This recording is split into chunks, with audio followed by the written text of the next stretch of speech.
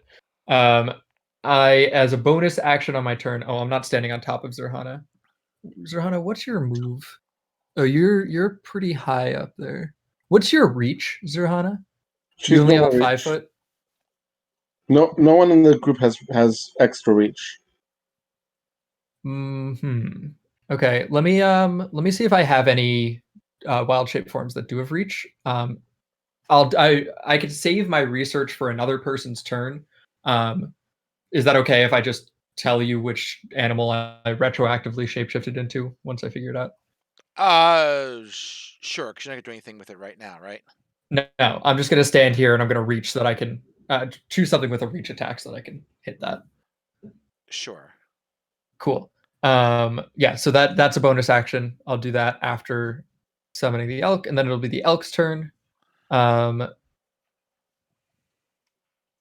gonna tell the elk. I'm gonna have 4 of them. So the whites are all on the sides of the room, and the I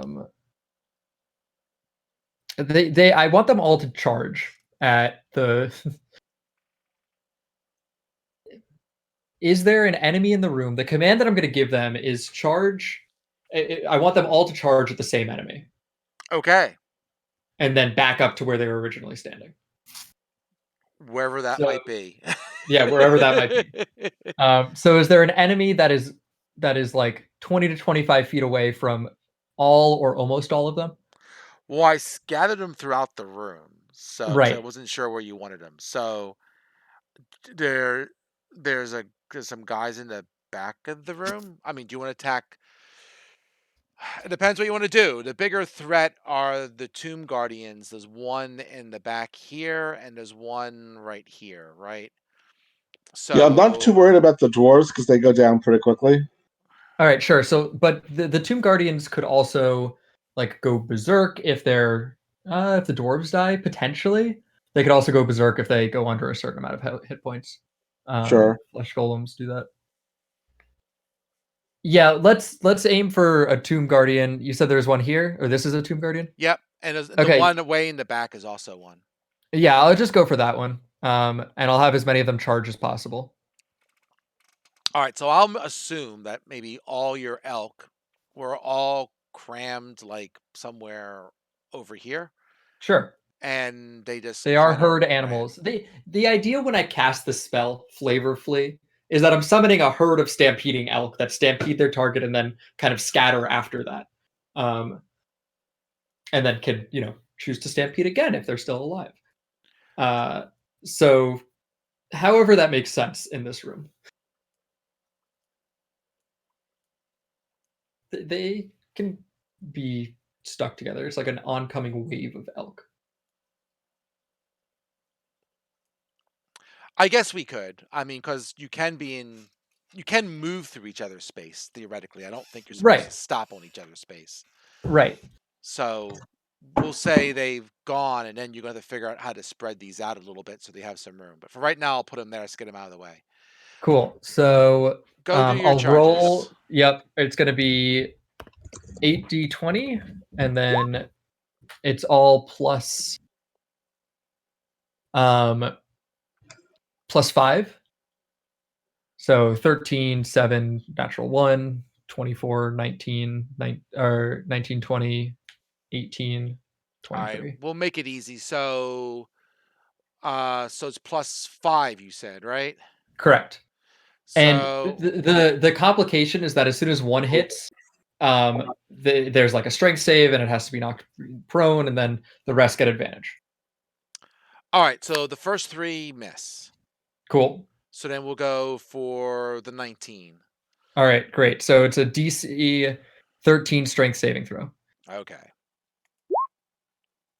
Well, he saves the first one. Great. So actually, the next 5 hit. So it doesn't really matter. It's just a matter of when they get prone. Roll. So that's 1. But there could be a crit. That's true. Well, let's see. And Let's see if he makes them all because he gets a +4, so he's got a pretty good chance of making most of these. right. So 4 more. So 1, 2, 3, 4. So what was Okay, the so the third one, DC 12. 13. DC 12? DC, did I say 13? You said Oh, 13. DC 13. DC 13, yeah. So it looks like he fails on the second. He does. So the next 3, so I'll roll 3 more D20. Oops. And I'm going to say if your elk are running past and going away from him after they charge, he's going to take an opportunity attack against one of them. Yeah, that's totally fair. That's Okay. what I would expect. So no crits. No crits, and that's going to be 5 hits, right? Which is a total of it's 3d6 plus 3 for each of them. So times 5 is 15d6 plus 15. Okay.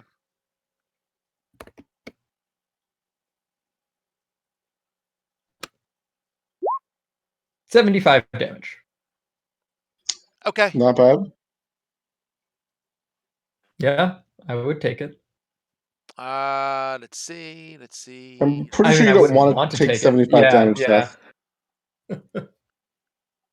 What's the average roll of that?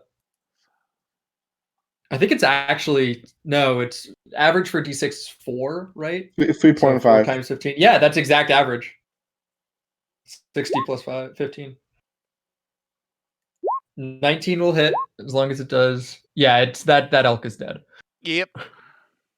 So 1 elk down. Boop. 7 to go. All right. So he will say he is critical. Beautiful. So where are your elk going after they they're gonna have to scatter. Can we try to put them 20 feet away from the other Tomb Guardian? Is this going to be within reach of this Tomb Guardian then, for sure? I mean, if I spread them out, that's okay. Yeah, just the room isn't big, so whatever works. I don't know if there's enough room to put them all in that 20 foot, but we'll say They could be further than 20 feet away.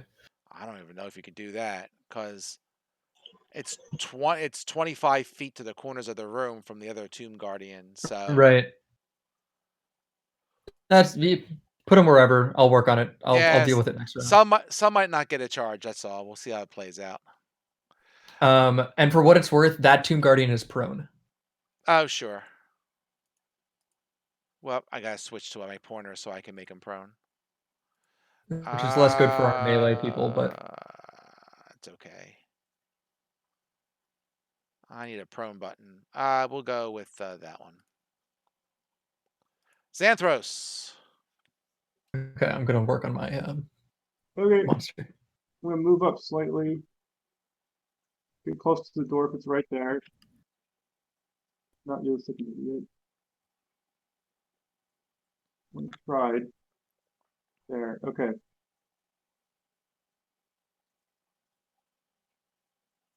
All right. I'm gonna do the spiritual weapon thing on the one nearest us. All right. I got a hammer for you. There you go.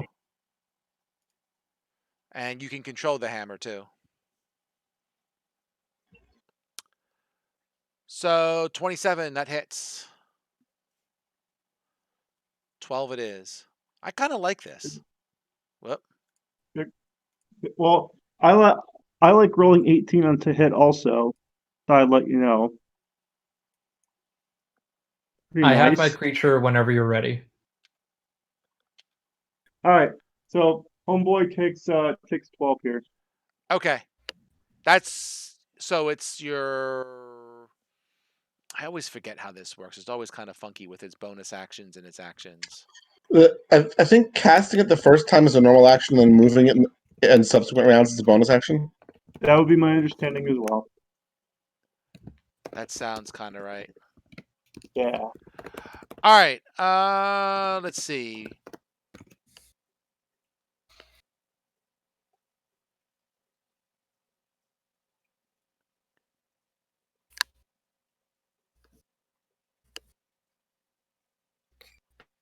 Okay. Though it says the casting time is 1 bonus action. Oh, for spiritual weapon? Yeah. Oh, yeah. Oh, Casting okay. time, 1 bonus action. When you create the weapon within range, or until you cast a spell again. You cast a spell, you can make a melee. When you cast a spell, you can make a melee spell attack against a creature within 5 feet of the weapon. Okay. And you hit blah. As a bonus action on your turn, you can move the weapon and repeat the attack. So it's both. So the I bonus say, action. so mark off a spell slot if you don't mind. And that was your bonus action, it looks like. So do you want to do anything with your normal action? You can always cast Sacred Flame. It's got to be a cantrip. You still there, Greg? We lost Greg. He's muted. He's muted on his end, not my end. Yeah. All right, Seth. So what's your animal? Ankylosaurus. Ankylosaurus. Ankylo. I'm I could sorry. type it in. Yeah, That's yeah, okay. Yeah. It's my New York accent. And it's my whatchamacallit accent. Philly. The John accent. Copy. It's an herbivore, so I imagine it would be used commonly in places like Port Alexandria. It figures it's a premium asset. All right, so I gotta find me a dinosaur. 1 second. I have the D&D Beyond page for it open right now if you would like. Oh, I was just trying to get a thing for it. A picture. Oh, yeah, I don't the D&D I'll show you the D&D Beyond picture of it. I know what it is. There, I got a nice little toy. I got a toy guy here. I'm going to use him. Oh, beautiful. Yeah, it looks exactly the same as a giant scorpion. It also looks the same as, I think, what else? So where the hell is this thing going? A giant elk? Is this going to... It's going to be right where I'm standing. Oh, sure. It has a 10-foot reach. Let me do it again.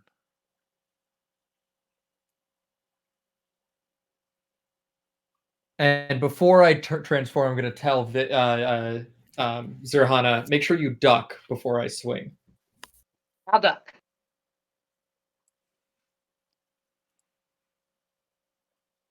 This little circular room is great for lining up sneak attacks. Not sneak attacks, but like bottlenecks.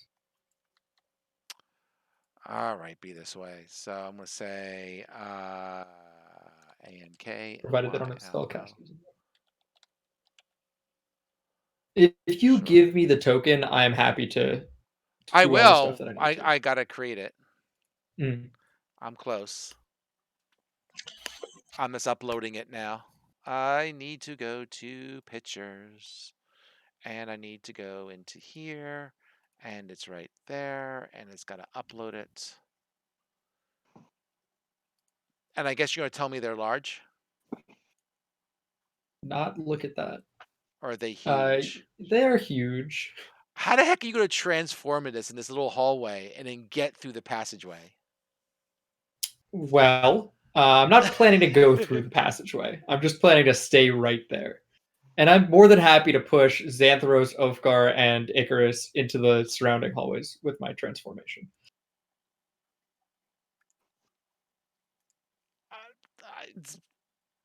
So if it's huge, it literally takes up the entire thing.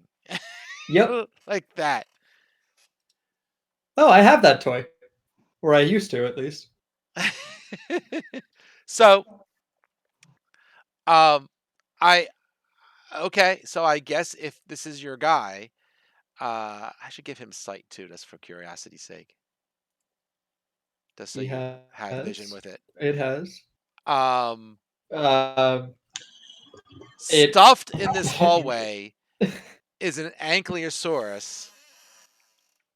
You can crawl over him, but he really probably can't move from that spot outside of Yep. occasionally attacking.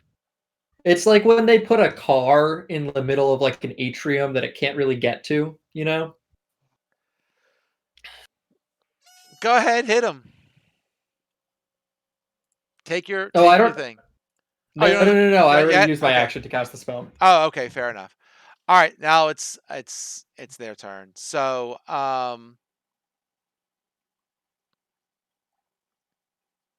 okay.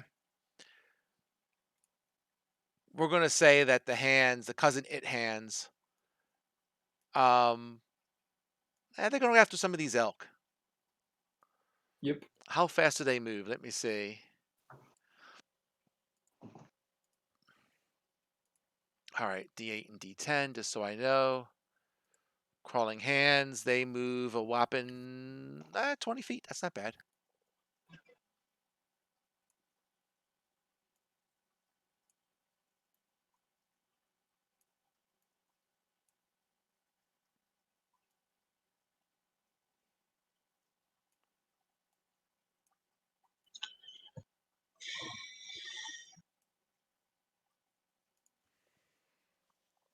Looks like fun. So let's see, Mr. Elk, right? Oh, I've got to spin something. Let me just spin something real quick. So where is he? Yep. Oh,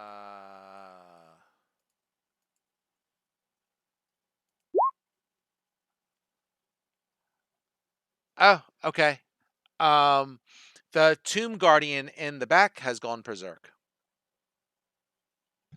Is that the one that was injured? Yes, the one all the way in the back. Cool. Just so we know. The crawling hands. Let's see. Wait, So how do we know that it's gone berserk? Like what? it just What lets indicates out a that? yell and just has this crazy look in its whatever it has for eyes, and it's like looks like it's about to go to town on whatever is going on. Beautiful. 1, 2, 3, 4. What's the Elk's armor class? Ark's armor class is 10. Yep. So that's 3 hits. Yep. So 1, 2, 3. So 9, 12. It has 1 hit point. So we'll say this elk here is down to 1 hit point. Beautiful. It's still alive. It is still alive. All right, so Tomb Guardian's turn. So this one is going to move here. And he finishes off this elk. Just put it over there. Oh, I can delete him. Boop. And this guy here, so what does he get when he goes berserk?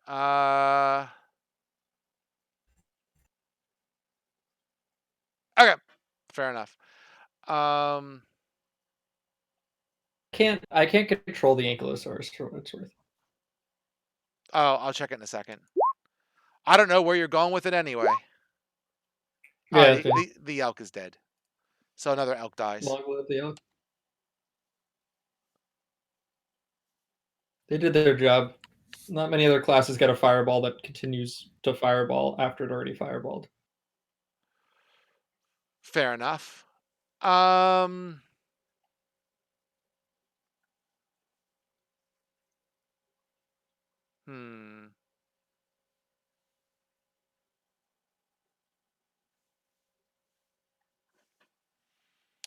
Sure. Let's see here.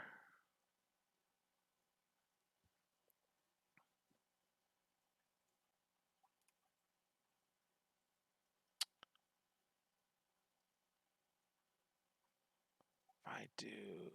We've got to move things around a little bit.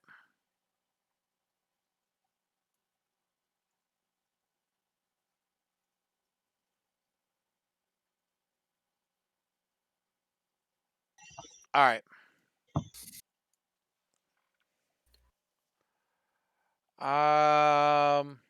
Let's do this.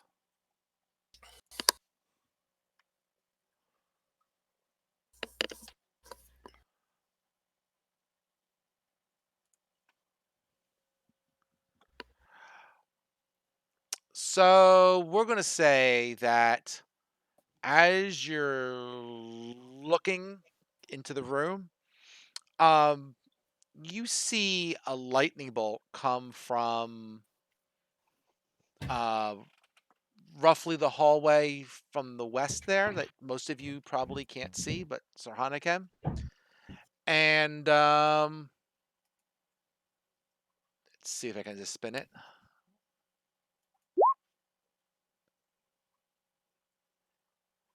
Actually, if your elk want to make saves against what is kind of save? Is it Dex, right? Yep. Let me check the stats. I got it here. I can do 3 quick checks. So. They have a +0. So yeah, 1, 2, 3. So let's see what his spell thing is. Go back to here. Spell DC 13. So we'll say that the first one says, we'll say that 2 of the elk get fried by a lightning bolt. Oh, there's actually a third one here. There's one underneath the one. I'll spin for him too. I'm just saying that one got away. So let me do another elk. Can I spirit shield one of them? He gets. don't worry. Don't save it on a PC or save it for a PC. But I get it once per round, I think. Oh, without any cost. Beautiful. Yeah. Although you might want to save it for yourself or wherever this lightning bolt is headed. She can't use No, it. it just went and took out 3 of the elk, and one has 1 hit point. And one elk is out of the range of it. Did we hear a spell being cast? Oh yeah, you hear the lightning bolt. You hear a lightning bolt kind of crack across from where it was and took out 3 of the elk. Right. And then Zarhana, you can see that Withers kind of peeked out of a passageway to the west and then kind of disappeared back into the passageway somewhere. Did you say a white or Withers? Withers. Beautiful. Okay. All right. Zarhana, you're up. Okay. Is there somebody next to me? I can't quite tell. Well, there's a big ass dinosaur taking up the entire hallway behind you, and there's a tomb dwarf in front of you who is not yet dead. Oh, but he's mostly dead. No, we'll say he's injured. I have to put a token on my mistake. There you go. He was not hurt by you. He was a new guy, and he got smacked by the cleric's floating hammer. Okay. So you can smack him. Yeah, I'll hit him. Okay.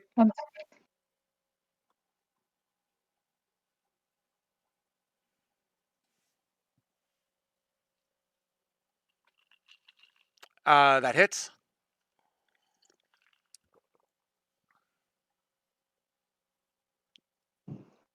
And you did 12. Very good.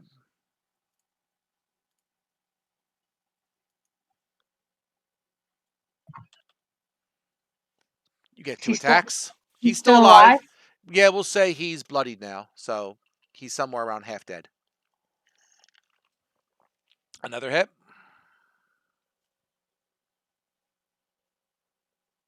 Ah, that sucks.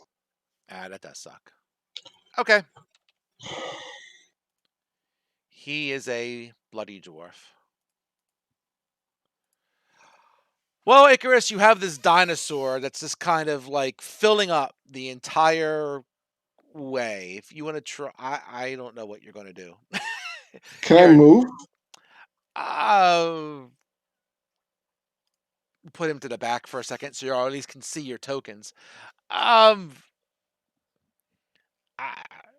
guess you can kind of climb. I don't know what you're going to.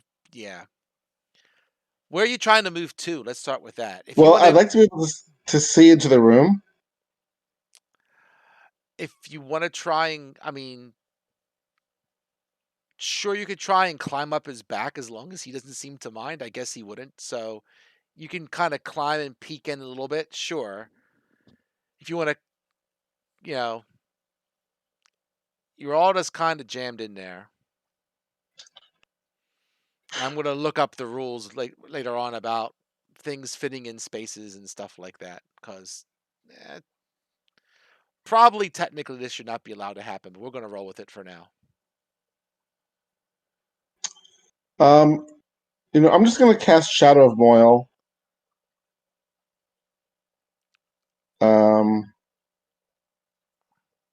I'll stay like the square that I was before.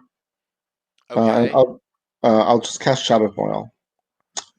That's my whole turn.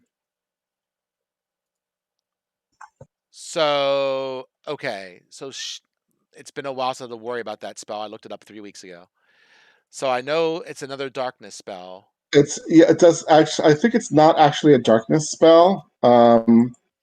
Oh, it turns dim light, and if someone tries to get at you, then yes.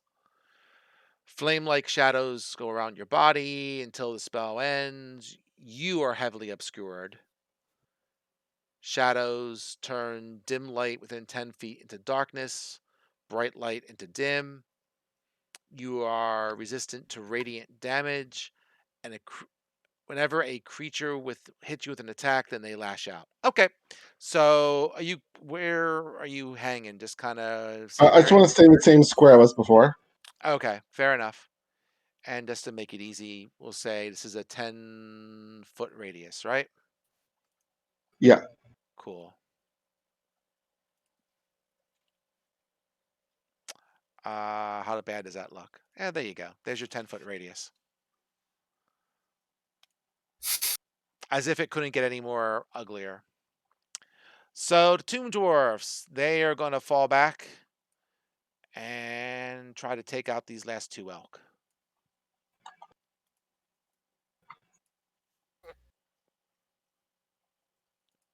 Because why not? So the first elk, we'll say he's dead. Now let's try for the uninjured elk. So 1, 2, 3. They get 2 attacks each. They hit 4 times. I can pretty much assume that elk is dead. No problem.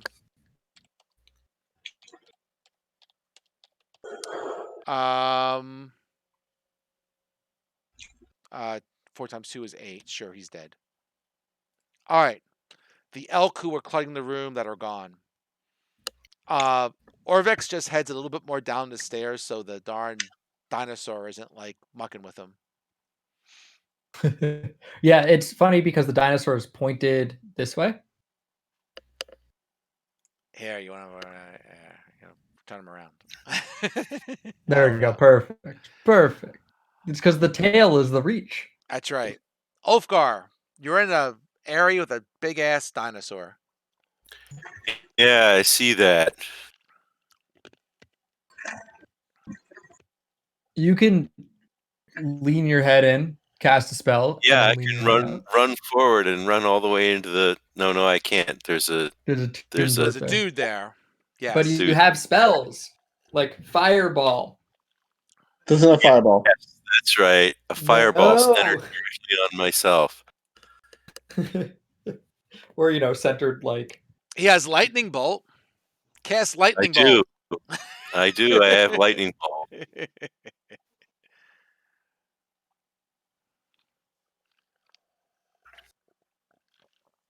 This is terrible. I can't see anything. I can't see anything, and all of us are standing here just waiting for a fireball to happen. How can you not see anything?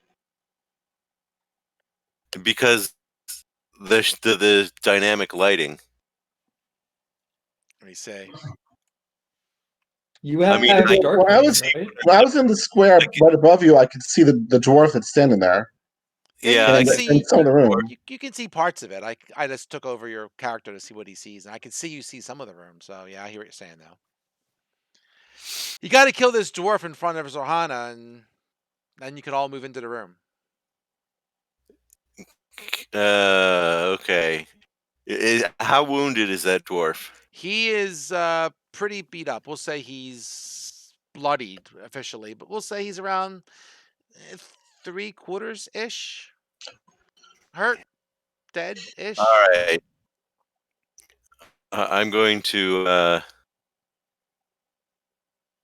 click on this strange message that D&T Beyond keeps telling me that I should select features and traits for this newly leveled up character, even though he hasn't newly leveled up.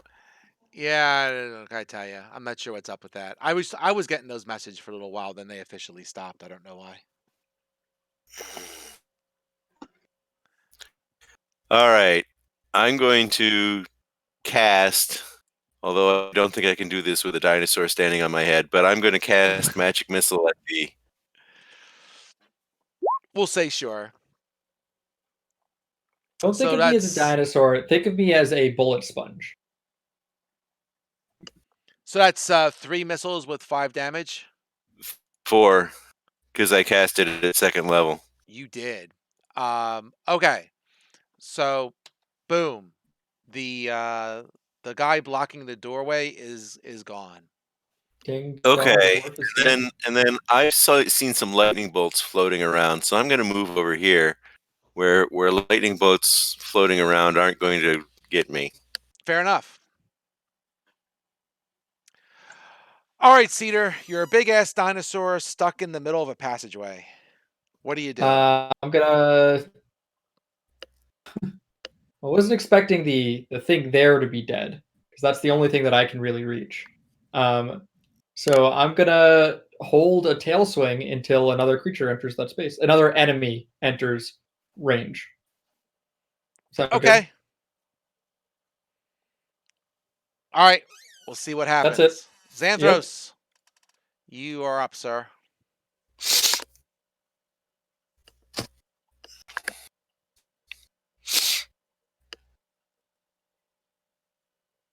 Okay, sorry. It's all good.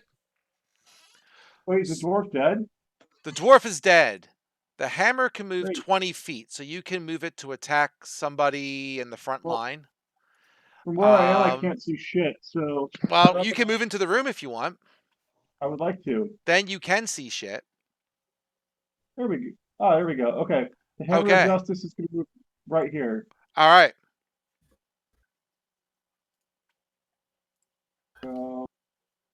Swing away. Swinging away. There we go. I'm going to assume that doesn't... Greg, we're having trouble hearing you. Can you hear me better now? Yes. That's better now. All right. 1 dead hand. Wait, I haven't done damage yet. I don't care.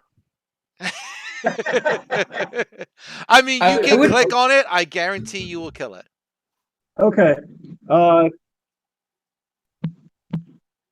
what right, do so you do? I still have the main action, so I'm going to move a little forward here. I'm going to cast Sacred Flame on the left hand here. You're casting Sacred Flame on something. Okay. The leftmost hand. Are there things besides hands in there? Because the hands I don't think we really need to worry about. There are. There are some tomb dwarves and some tomb guardians and withers. All right, so the hand has to make a dex save. Wow. Cousin It made it. It doesn't matter. It's dead. So which one is it? No, it's a cantrip. It's a cantrip. You're right. It's a cantrip. Then it doesn't. Okay, my bad. It's not Cousin It. It's Thing. Oh, you're right. My bad. It's the shaggy one. My bad. You are correct. That's unforgivable. Sorry. What's the shaggy one? It was the shaggy one, right? Cousin It is the one with all the hair. Yes. I'm trying to start a who's on first routine here, folks. Oh, I'm sorry. It's okay. It doesn't always work out. It's all good. All right, so it's the hand's turn. So let's see. 4. The leftmost hand. Oh, I killed one of them over there. It doesn't really matter. Oh. Let's see here. 1, 2, 3, 4. 1, 2, 3, 4. Yeah, he can make it. 1, 2, 3, 4. And 1, 2, 3. Let's say 4. Sure, why not? So your AC is a 15. So we're going to say I only get 1 claw each. So 5 claws. 1, 2, 3, 4, 5. So it looks like 1, 2 hits. You take 9 damage, Xanthros. Okay.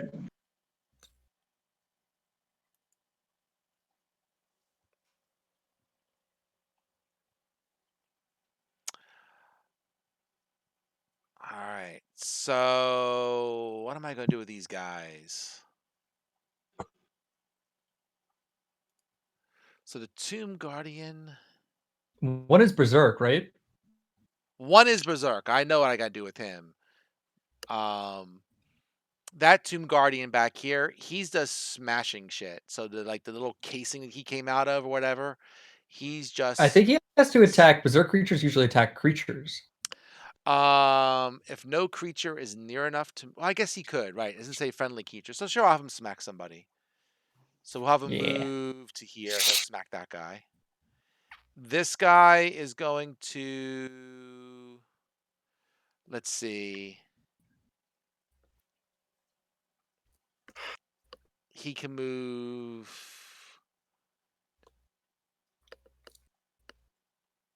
He's just going to move about here to the door. But not all the way through there. There's too much stuff going on. So we'll say his guy smacks him and does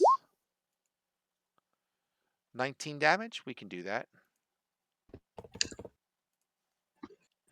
That's what I like to hear. Who did it attack? It attacked one of the tomb dwarfs.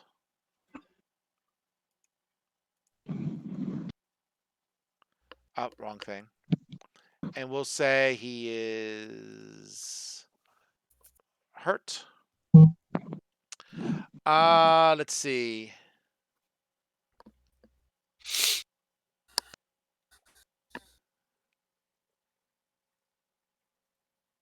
Okay.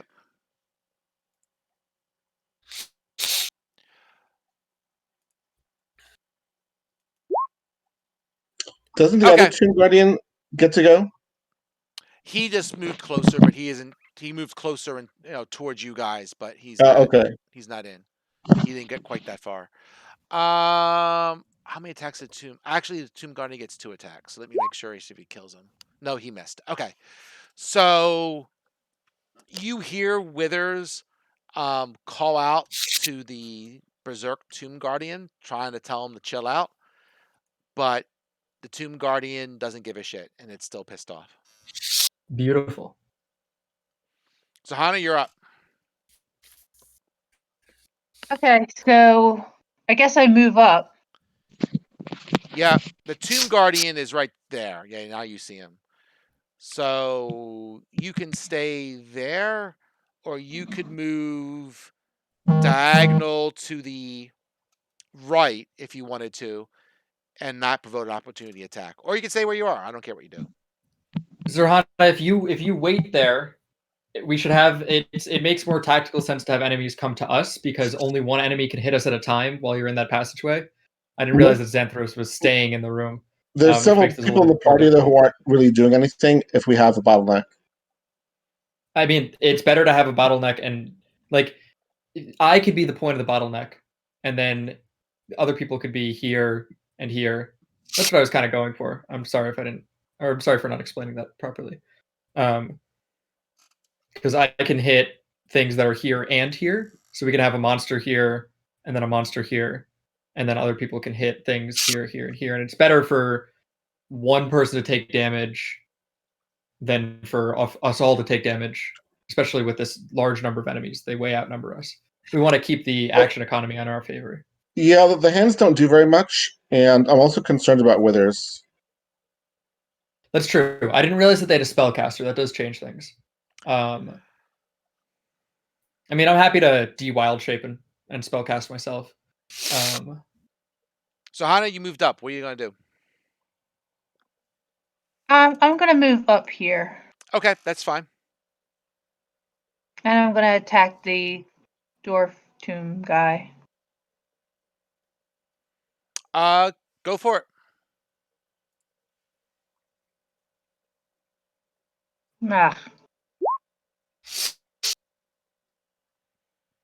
Ah, That's a miss.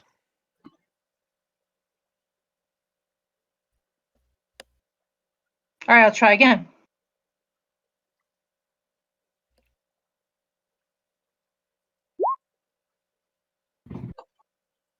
That's a hit.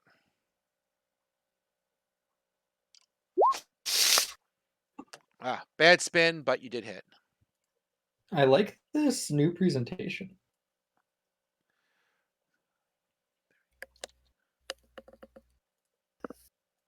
What's that? Does it look different for everybody else, or is it just me?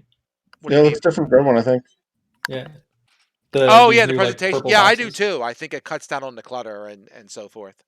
It makes it a lot clearer what's going on too. Yes, I'm high on it. Liked it. All right, Icarus, you're up to bat. So I finally get to move into the room and see what's going on. You do. So this is about 15 feet. And I can see the whole room once I'm inside, right? Yes. So the back row looks like it's hard to tell what everything is. Are these all tomb dwarves? They're all tomb dwarfs except for the one to your right and the one right there with the two icons on it. Okay, so this This is is the the tomb one. guardian, Yeah, that's the and this one is the the tomb elves. guardian. Yes, correct. Okay. And what's the status on this tomb guardian? He just got injured. The one in the back is Okay. berserk. The one in the back is berserk and heavily damaged. Right. Okay. I'm going to finish moving over here. You might get an opportunity attack from one of those hands, They but can't that's see fine. me. Oh, that's right. Yes. Yeah. You're correct. No, actually, I'm gonna attack first, and then I will move. I'll finish my move.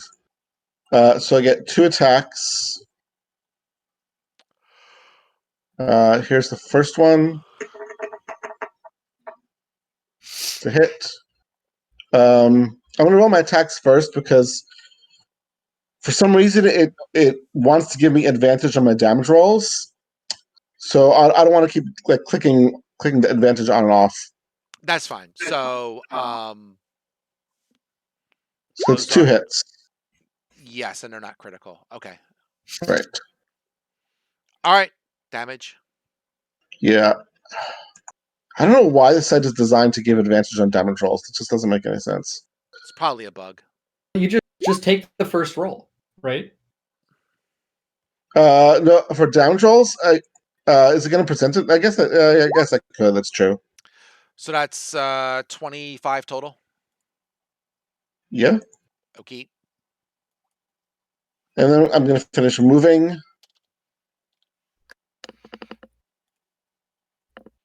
We'll say he's Is this bloodied now. furniture? Sorry? We'll say he's bloodied. Is this furniture like difficult terrain or impassable or something? You can climb over it. It's fine. Okay. It's just tables, and you just, we'll say you're somewhat And athletic. is this a square right here? No, this is a square right here. Yeah, about there. Okay, so I'll end over here. Okay. Well, what size are the hands? The hands are tiny. Can we walk over them? I guess if you want to, sure. I mean, well, you can't walk through someone like that. I mean, they might get an opportunity attack. They cannot get opportunity attacks because they cannot see me. Normally they would, not for you. Right. You normally can't move through another creature. I'm not sure what it means when they're tiny. And I know in 3rd edition, if the size difference was big enough, you could like a huge creature could certainly walk through the space of a tiny creature, or vice versa. But that's fine. I'll stay here. Okay. Probably knowing 5e, they probably didn't go that deep down the rabbit hole, but I'll look it up for next time. In 5e, I think enemy terrain is just difficult terrain. I don't think you can move through an enemy hex. Oh, you could move through a hostile creature space only if that creature is at least 2 sizes larger or smaller than you. Yeah, okay, so tiny is too smaller than normal, medium. What? But it's difficult terrain. Okay. So I can end. Yeah, he's got it right. I did the Google as That's well. fine. That's fine. I'm all done. Okay.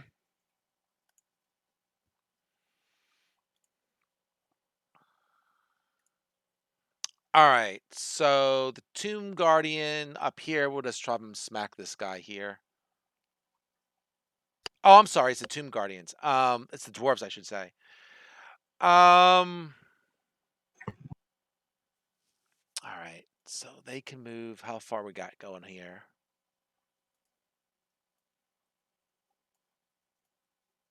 Sure.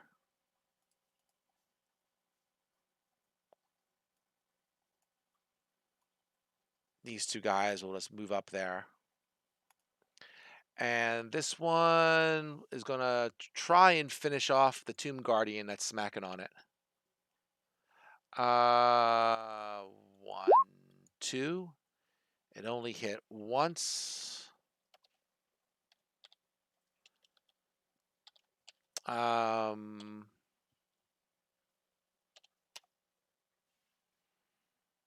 does an additional 5 points of damage. The Tomb Guardian is not dead. But he's still pissed off. The other ones will attack Zerhanix. It's like the only thing going on right now. So 1, 2, 3, 4. Her armor class is 14, so 3 hits. So we'll say roll.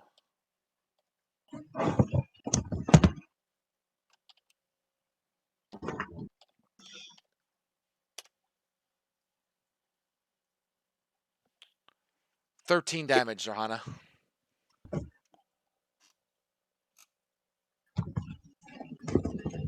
You got that, Vic?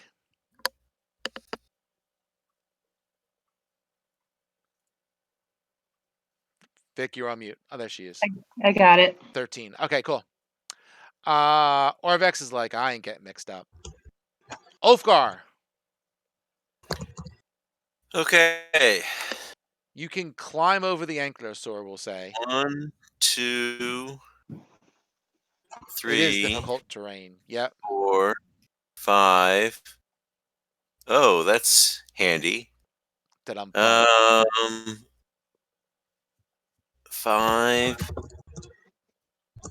So I could cast a spell right here if I wanted to take out some of these hands.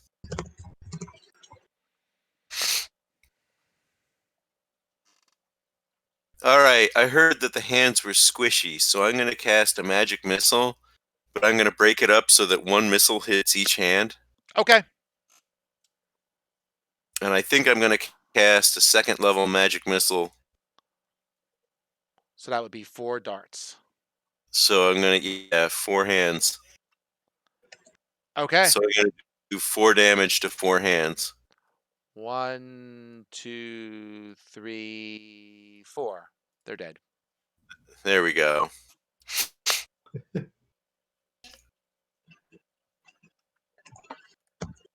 All right, Cedar. Yep, I'm still waiting. You're up the bat. Yep, I'm still waiting. Oh, you're just going to hang there. Yep. Okay. You're readying, right? I'm still, well, yeah, I have to stop readying the previous one and then ready again, but yeah. Okay. I mean, in character, I believe this is the superior tactical move, and I think that if you all would stop your nonsense and pay attention to what I'm doing, we will have a higher success of winning this. Okay. I'm playing the classic wise and stubborn character. The dinosaur. The wise and stubborn dinosaur that can't actually communicate with us. Yep. But I'm Just aware of that, clarifying. and that's why I think that eventually you'll figure it out. You see me poised there, my tail ready to strike. Xanthros, what you doing, dude? Okay, well, I'm glad to see the ones nearest us have been cleared out. So I'm gonna move Ray Ham. Oh, there. Greg, it's hard for us to hear you again. You hear me? Barely. You're very muffled. Can you hear me now? Yes. It's a little better, yeah. Great. Okay. I'm moving the hammer down and attacking the one nearest the door. Sounds like fun.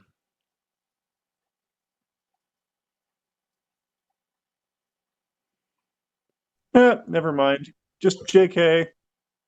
All Yep. right. I'm going to bash the hand closest to me with my mace. Sure.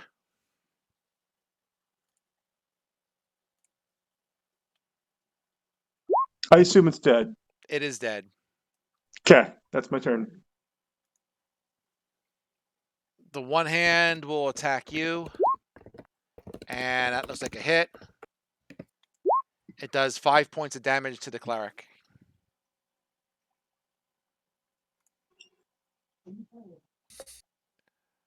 The Tomb Guardian guy here. He's going to go 1, 2 against. He might have missed twice. He did miss twice. The Berserk guy is swinging around wildly and does not hit the Tomb Dwarf. The one against Sirhana. Yeah, sorry. Looks like it hit Sirhana once. So 14 and 4 is 18 divided by 2 is 9 on the barbarian. What's the second set of dice? The 2d6 for? It does bludgeoning and piercing. Oh, neat. So it does 2d8 plus 4 bludgeoning and 2d6 piercing. Right. What's your hit point? Oh my god dang barbarians. I was about to tell Vicky, will you please lower your hit points? And I forgot she has like 104 hit points. God dang it. All right. Sure.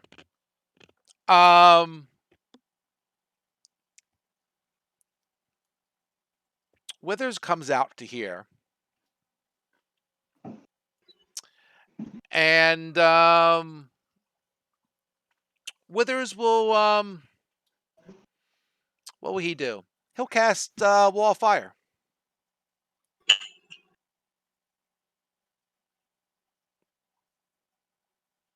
And he'll put it right there. Is it a circle? He's making it as a circle. What level spell is that? Wall of Fire is a 4th level spell. I'm going to counterspell that. Okay. Well, he might have upcasted it, but you got to spin a DC for that because it's higher than 3rd level. I'm casting it as a 5th level spell. Okay. So you're going to upcast the upcast. Well, I mean, I have no Oh, choice. you automatically do that. Yes, you're right. Yes. Okay. I believe that makes it automatic then. Yeah, it's automatic unless it's higher than 5th level. Right. It is not. So he tried to cast a Wall of Fire. It didn't happen. So let's see. He was here. So Man, I'm making all these good blue jokes over here, and I didn't realize I was muted.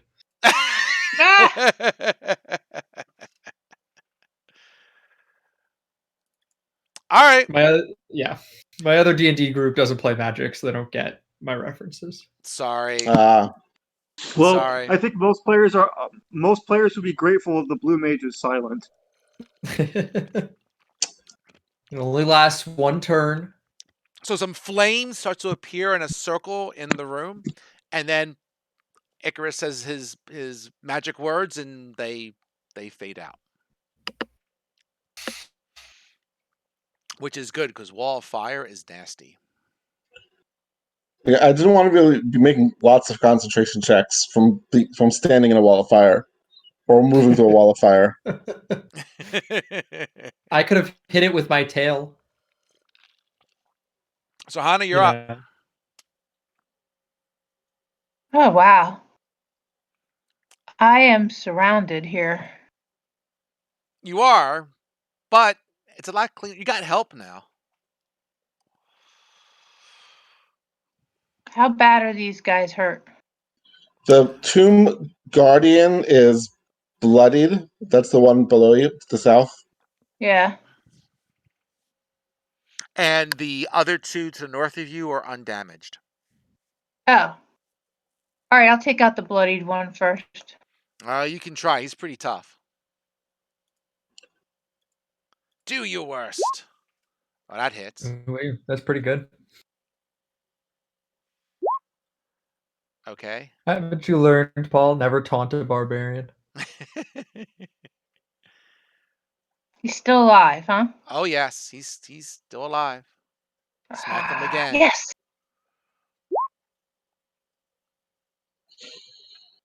You wouldn't think they'd let Damage. just any idiot guard the tomb, would you? Ah, shit. Oof. Okay, so 22. So 22. Okay. Icarus. I'm going to call out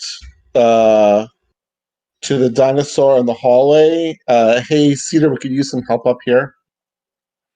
Okay. I'm going to move here. I have 2 attacks, so I'll roll against that one.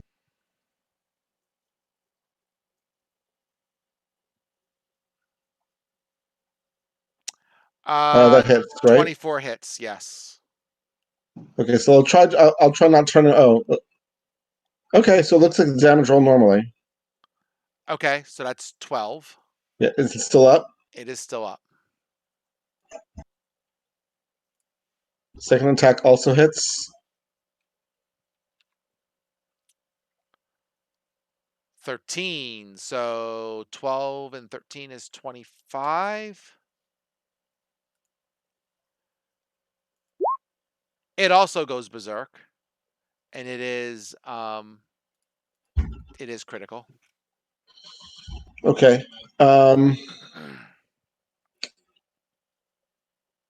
Step away from it if there's another enemy closer to I'm it. not staying here. I'm just deciding where to go. Retreat behind me. No one can see me. I'm gonna move up here. Okay.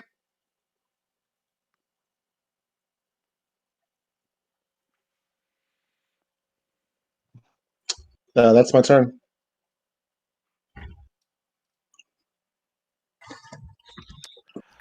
All right. So let's go first against the one Berserk Guardian and see if we can finish this guy off. Let's see. 1, 2. He missed twice. And then they can attack Zorhana. So 1, 2, 3, 4. That looks like 2 hits. Oof. 19 misses. Oh, misses the Tomb Guardian. 1, 2, 3, 4. I guess. Hold on a second. I guess the 19 should have hit the Tomb Guardian. Give me a second. 4 divided by 2. Whoop.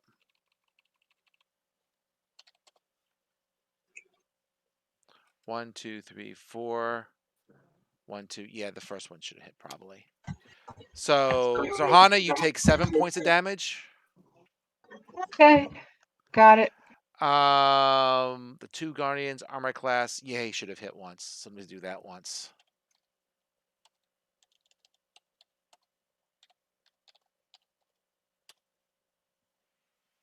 $10. Nope, not dead yet.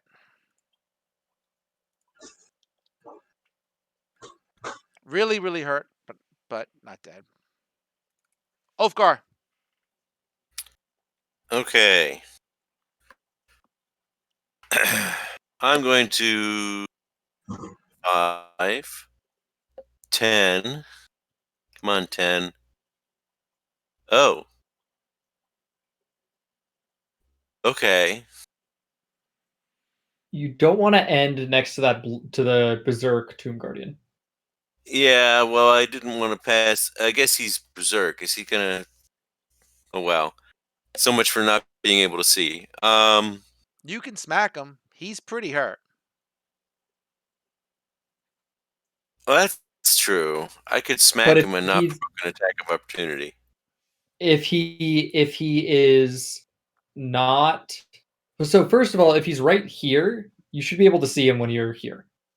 I think the dynamic lighting has our vision from the center of our square. When I was there.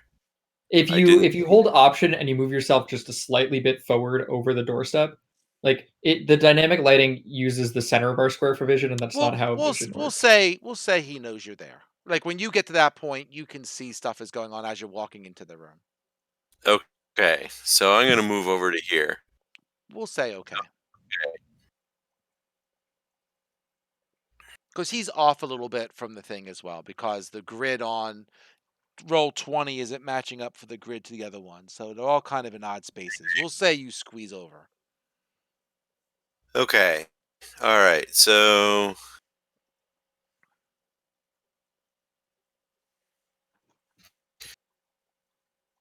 the Tomb Guardian that's hurt the most. That's a Tomb Guardian, right? The one to your right, yes.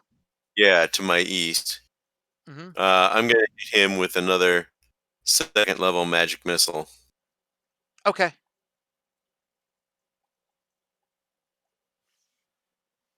Okay. He's dead. So that's 4 missiles, 20 points of damage. He's gone. Okay, I've done my job. Mr. Dinosaur? Can I make an Arcana check to see whether Withers would be able to cast another Wall of Fire? I don't know how I don't know how you would know that from an Arcana check. Well, I could like try to figure out what. I mean, I know how strong one has to be to cast Wall of Fire, and then I could try to figure out how strong Withers. You don't know how many spell slots he has or what level spells he can cast. I mean, He could be level 20 for all we know. We know he can cast 4th level spells.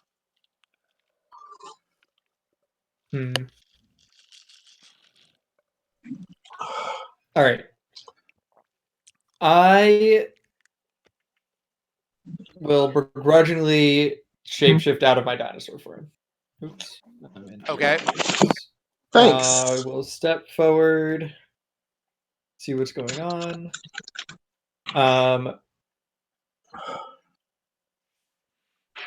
That's a bonus action to shape out, right? Nope. I could drop it whenever. Okay, I was curious. I think let me double check, but I believe it's free. It probably is, but I'm not sure. I haven't played a druid in a long time, so, and I haven't read your character sheet in a couple weeks. All right, what we got going on? Actually, no, it is a bonus action. You are correct. Okay, so that's my bonus. I was thinking a bonus to get into it. It's a bonus to get out to it, but I wasn't sure. It's normally a regular action to get it to it. Oh, but okay. Through to the Circle of the Moon Druids get it as a bonus. So yeah, I'll step forward. I'm gonna shout to Icarus. Are we planning to rest after this? If we can. Great. So I'll step a little bit. Short rests. Yeah. I'll step a little bit further into the room to like here. Well, really to here, I guess. And I will cast a spell. Okay. You might want to be careful about bunching up like that, because if he comes in and casts, I'm not planning to end my movement there. Okay. I'm gonna cast a 4th level spell.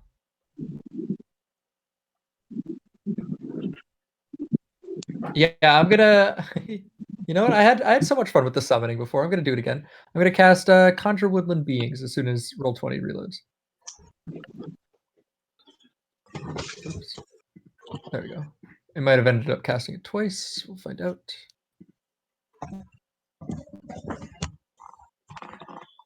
Remember, friends, overkill is the only kill. And it did not load correctly. All right. So what are you creating here? I'm creating 8 sprites. Sprites. Yep.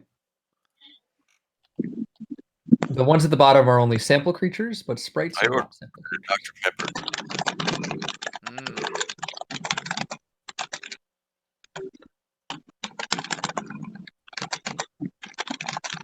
The sprites are going to appear like here, here, here, here, here, here, and here. So 8 spaces, or whichever 8 spaces are near me that are not within area of opportunity attack range for enemies. Okay. And then they're all going to cast a bunch of polymorphs on the enemies. Not this hand, because I don't care about the hand. They're mostly going to focus on the golems.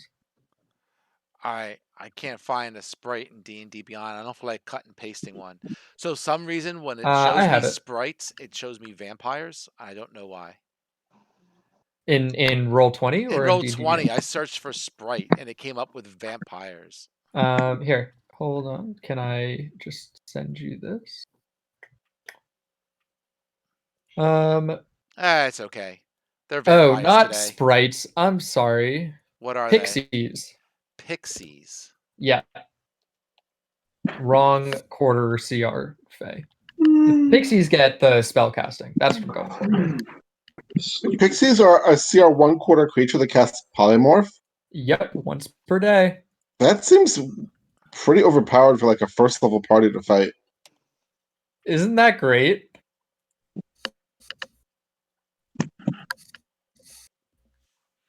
I didn't design this. I just work with what I'm given. Sure. They can cast Druid Craft at will. The way that it's kind of mediated is that all the spells that they can cast are concentration spells. But they're all like, well, once per day they have everything going from Confusion to Dancing Lights. Well, it's still like being a pain in the butt about the pixies. So Okay, guess what? that's So okay. They're tiny creatures. They have 1 hit point, 15 AC. They have a 30-foot fly speed. All right. We're just gonna grab some elk. Cool. And we'll Elk just say pixies. the elk pixies, okay? Yep. They're mostly just going to congregate in the hallway behind me. The hallways are 10 feet tall, right? Sure. That means that we can have 2 pixies in each of these spaces, because they can fly. And then we'll have a pixie above my space. And then we'll have another pixie, I don't know, somewhere else. There are 8 of them. They're around. They're all going to cast polymorph. We'll say they're starting around. on this one, and then on this one, once I've polymorphed each of them.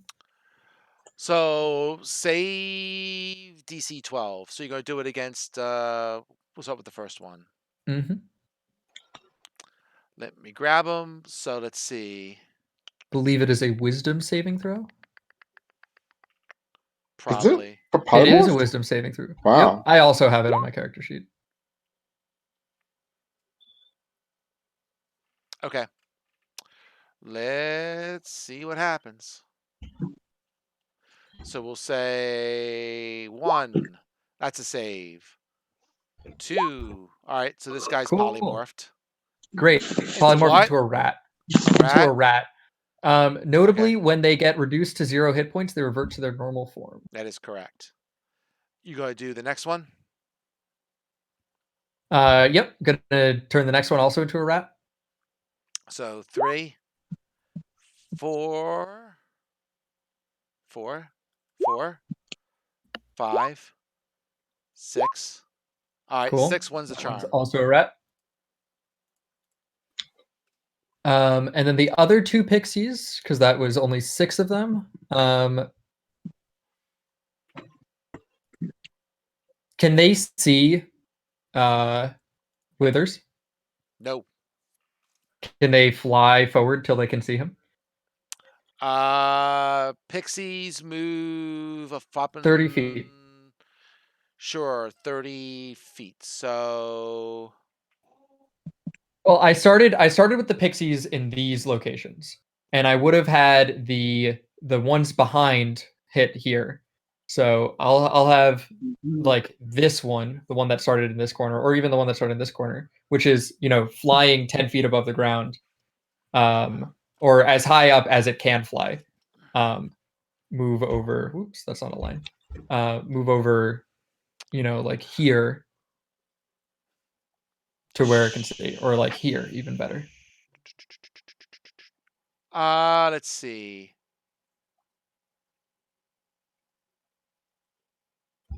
Okay.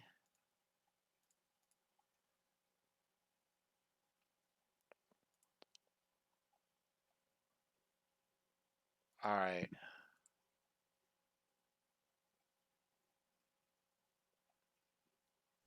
This is what you spend. This is Conjure Animals, is what you casted, right? No, I cast Conjure Woodland Spirits. Conjure Woodland Spirits. Okay, fair enough. Got it. Pixies have passive perception of 14. They don't seem to have any special, anything special. And also, they magically turn invisible until its concentration ends. Well, that's no, two they can. spells. No, I'm sorry. That's not as a feature of their spell casting. That is a thing that they could do in addition to cast spells. That's an action. Pixie magically turns invisible until its concentration Doesn't it take up their ends. concentration? Yes, that's what I'm trying to say. That's what I'm trying to say, is that it they takes can only concentrate on one thing at a time. Right. That's why I'm hiding the ones that are the two that are concentrating on polymorph are definitely going to be the furthest away from me. Sorry, the furthest into the hallway, so that they're hidden the most. All right, so you're gonna put a couple pixies somewhere over there, right?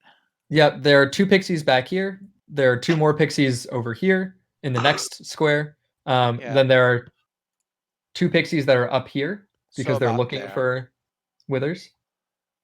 Okay. Do they see him? Sure. Yeah, I'll have them try to cast polymorph on him too.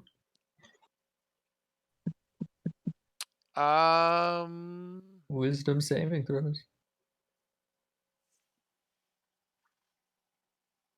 Okay. Flesh golems have a +1 in wisdom. All right. Ooh, fails on the first. So he fails on one of them. Yep. Great. He's a rat too. The other pixie, the last one that didn't need to cast it, will cast Phantasmal Force on this Flesh Golem. I'll get that set up. Does this work? Oh, not Phantasmal Force. Oh yeah, Phantasmal Force is good. It's only a second level spell, but what are you gonna do? So you're creating an illusion, blah blah blah. So he has to make a intelligence saving throw. Yeah, I've done this one before. So sure. Let me double check him. Well, I have that spell. I mean, I don't personally have that spell, but it's a warlock spell. Right? Yeah, it's a I think it's everything: bard, sorcerer, wizard, archfey, great old one, undead, genie. Oh, actually, maybe I don't have that. I thought I had a phantasmal spell, but maybe I'm thinking something else. I must be thinking something else. Aren't you great old one? No, I'm Hexblade. Oh, of course. No, who's your sponsor? Hexblade? The Hexblade is the sponsor? Yeah. All right, he's saved. Okay, that's fine. Yep, so then they both will fly as far out of range. Now, I'm not worried about the rats. They'll go 10 more feet this way and be up in the air as high as possible. Okay. Xanthos, you're up. Well, that was a turn, wasn't it? It was. All right. Well, in that case, I am going to move the hammer of justice right here. No, I'm going to attack that one. Go ahead, We go should attack focus them. one down at a time, because when we attack them, they'll revert back into their forms. In fact, if we just capture them or drop them somewhere, like capture them and then drop them somewhere, that might be the best thing possible. So I shouldn't attack them further? Correct. How about the one back here? No? These two are both rats. The only Okay. golem that is alive is this one. Okay, I'll attack that one then. Yep, you could also hit the dwarf. All right, well, we'll talk that we one. should attempt to capture them, though, because having golems that we can just, throw at something, You which will can't deal move like the hammer two... that far. It's way too far, probably, right? Hammer 20 moves. feet, 30 feet? Yeah, well, it's 30 feet. You can move 20. You can't get to the golem. Oh. All right, well, we'll do You this can make then. its way over. I can bash the hand, right? Bash the hand. Seth, I messaged you on Facebook. Oh, the hexblade stuff. I never knew that. Yeah. Also, isn't the polymorph going to wear off once your pixies disappear? When do they disappear? Let's find out. Then we might want to run and do that soon. Polymorph. Okay, I assume the hand is super dead. Or Yep. sorry, conjure woodland beings lasts. Okay. Conjure woodland beings lasts up to an hour. Then, okay, I'm not going to move the hand. As does I'm polymorph. not going to move my hammer. I'm just going to show you. I'm going to sacred flame this one, okay? Yeah, fine. Okay. Yeah, so we have an hour to throw these rats somewhere.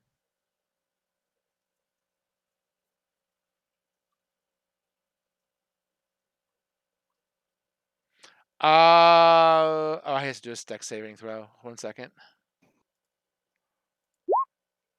He misses. We take 7. Yeah. 7 it is.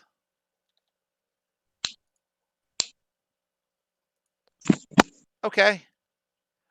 Wow.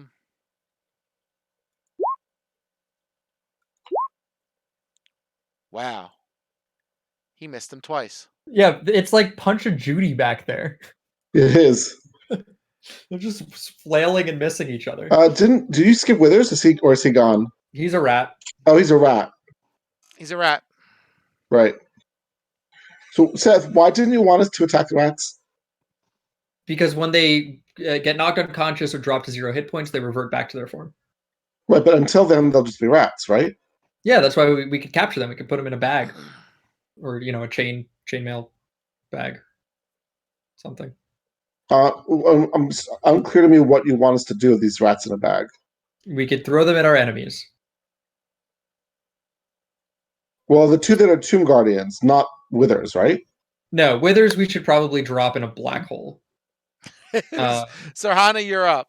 So there's a bunch of pixies, and there's a couple of rats that used to be Tomb Guardians, or used to be dwarves, I should say. And there's like 2 bad guys on the other side of the room that keep wailing on each other but can't kill each other. Okay. So nothing's really bothering you right now. Oh, nothing's bothering me? Nothing's bothering you. Oh. Unless you want to kill the rats, but Cedar is telling you not to. Yeah, he doesn't want me to kill the rat. You can go and go. If you don't hit something, then you lose your rage. Your rage disappears. Yeah, I'm gonna hit something. All right. Why don't you go hit that dude? Show him There how I it's go. done. Wait, what about the guy up there? There's only 2 guys here. Okay. Yeah, these two. Smack right. one. I'll smack the guy right under me. Oh. Okay. I did say I wasn't going to end my movement here. I'm going to end my movement here. Okay. Hit him, Vic.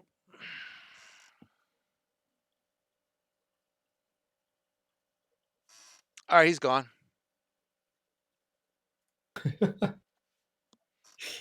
Was that a crit? Oh, No. so close. No. You can Keep a smack the +8, Tomb Dwarf wow. if you want. Yep. Nope. Oof. Yep. Nope. Icarus. I'm gonna go looking for Withers the rat. All right, you got steps going up. Do I see the rat? Nope. Does he have his mind, or is he thinking like a rat? Let me double check. It maintains the character's exact stats. Polymorph is a weird spell. Yeah, it kind of is. So it can't make. Yeah, it has the stats of the character, but I think it has the mind for whatever that means. Of Polymorph. Let me double check it. Because I always get confused between this and the darn cleric thing sometimes. So you said these are stairs going down? up. Up. And what do I see at the top? Passageway. The target's game statistics, including mental ability scores, are replaced by the statistics of the chosen beast. It retains its alignment and personality. There you go. But he has the mental stats of a rat. Yeah, so it's the mind Yes. of a rat, and I think that means not Withers, but it's So like the new intellectually beast- curious. He's Withers. He just has animal intelligence. Yes. The game's target stats, mental ability scores are replaced by the chosen beast. It retains its alignment and personality. But that's it. It doesn't retain like its ability to think. Okay. At least any more than a rat. I think can. this is as far as I can get with the double move.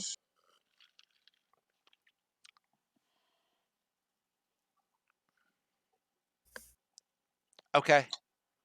Oh, I should have had one of the pixies stay on him. That was silly. Why is that? Because then the pixie can signal to you where it is. Hmm. Let me go switch maps for 2 seconds.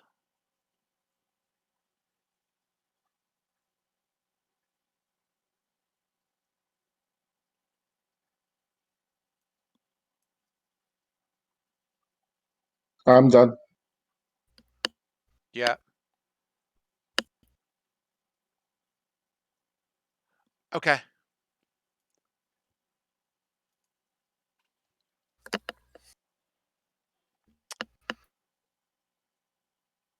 So all right, so you moved past the tomb dwarf, right? So we can I get did. He cannot see me. He can damn it, I keep forgetting that your spell. It's Alright, fine. never mind. Darkness. Hello, darkness, my old It's friend. not actual darkness, but he can't see me. We'll say Orvex moves a little closer, but not too much. Ulfgar. I got nothing. Capture a rat. You can I attack don't this want a rat. tomb dwarf. Yeah, that also works. Yeah, Zerhana's got that. I'm not gonna waste a spell on that. Zerhana's got it. You could use the cantrip. Oh my goodness. Use a cantrip. Hold on.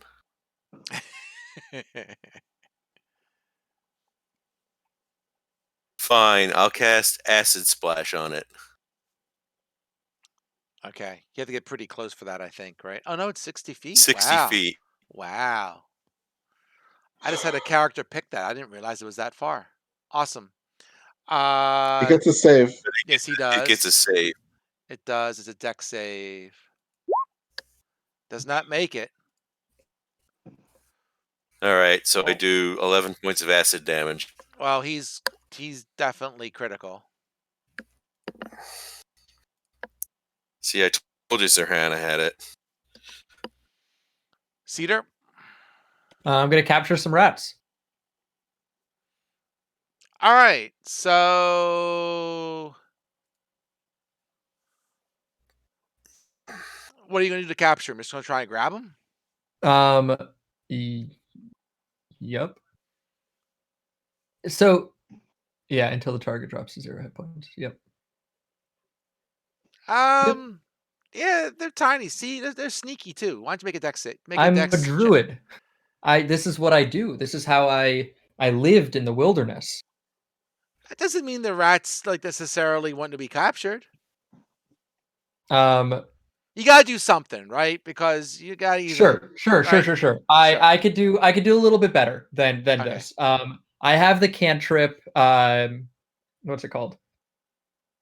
I have shape water, so I'm going to envelop them both in a bubble of water, and before they can asphyxiate, put them into a bag. All right, so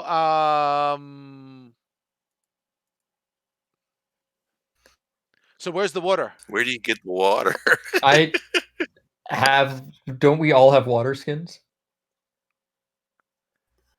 So you Well, choose you, a you area certainly of, don't. choose an area of water you can see within range and that fits within a 5-foot cube. I don't know, how much water do you got on you? And even then, I mean, it doesn't mean the rat wants to get in the water.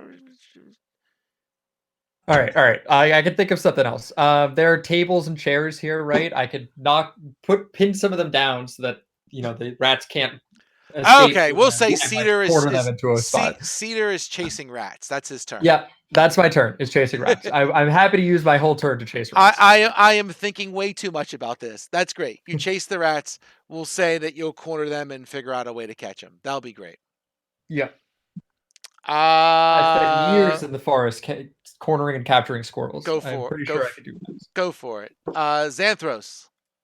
All right, I'm gonna try to finish off this last dwarf up here. Okay. Gonna move here. Point a sacred flame at him. I'll move my hammer up too, just in case. Sure. All right.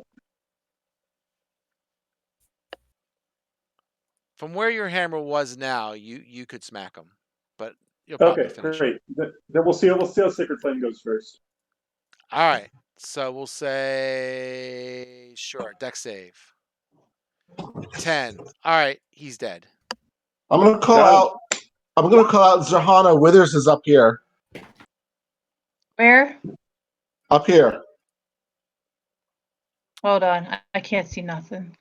Yep, that's correct. Up here is this direction. Ah, okay, got it. It's my turn? Okay. It is. So I was treating the stairs as difficult terrain because it's hard to go upstairs. No, I think you can get upstairs. I mean, Because how I far could did you move- move? I moved 30 feet, 35 feet, 30 feet. I moved 30 feet. 30 feet more? I could move more if it's not difficult terrain. All right, hold on. And Zahana moves quickly too, right? How long are those Yeah. steps? Because I'm not on that screen. Are they like 30 foot? Yes. All right. So Zahana could reach the top in one move, and I would be a little beyond her. Something's stopping me. All right. Yeah, it's called a wall. 1 second. Give me 1 minute.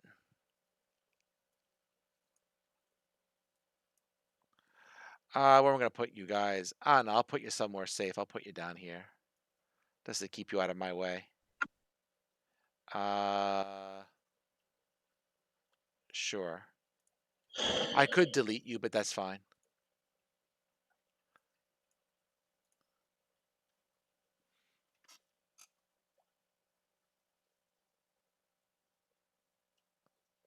So, Vicky and Icarus, you are here.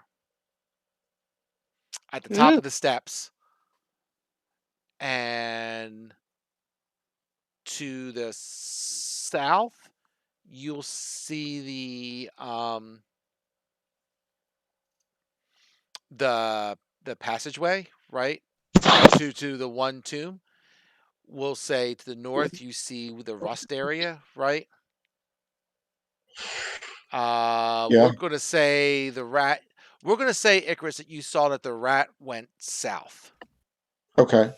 I'll tell that to Zahana.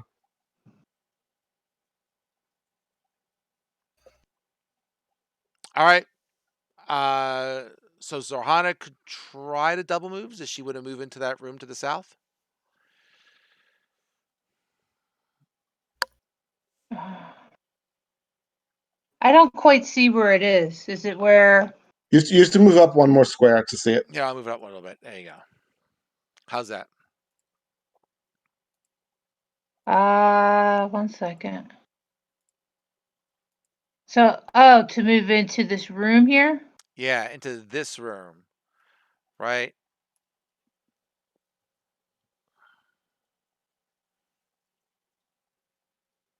Yeah, sure. All right. So now, yeah. My map senses are tingling, y'all. Yeah, you're not on that map, so. Yeah. I mean, you are, but you're not. I know what you mean. Let's see. Let me have this. My map senses are tingling too because all I see is a black screen. Oh, you're down. You should be down at the bottom there. Down at the bottom. Towards south. I put you in the river. In the river. Yeah, I see it. Oh, I see. I put you nearby because I figured that way, if you run up the steps, I can grab Are we you still easily. Are we still in initiative order? Yes. Okay. Sure. I gotta reread the room. All right. So Is this the same room we were in before with the little dead baby that was the guardian spirit? Nope. nope. Oh, interesting. You want me to tell you where you are? No? That's fine. So let's see.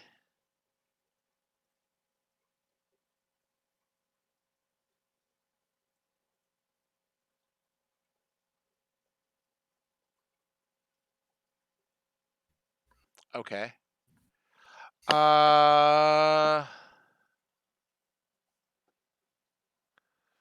Great. So Vicky, you kind of climb, or Zahana, you climb over the chair, chase the rat. You're getting close to the rat, but there are 1, 2, 3, 4, 5, 6 bodies that were on these chairs, and they kind of come to life.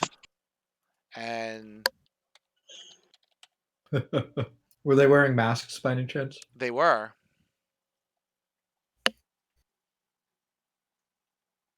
Ew.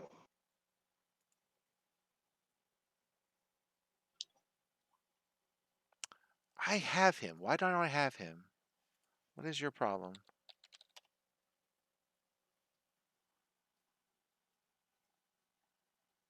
Ah, bullshit. Just give me this guy. Fine, I don't care. Yeah, this guy. Yeah, I got some. Good. So we'll just say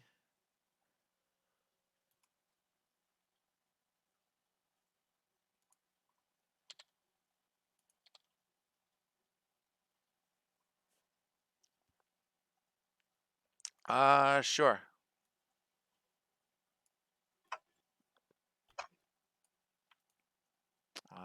Copy. 1, 2, 3, 4, 5, 6. Sure. They're on an 8.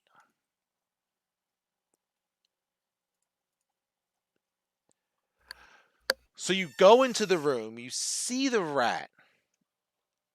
If you want to try and grab him, you can, but as you're going to the room, you see these creatures start to animate.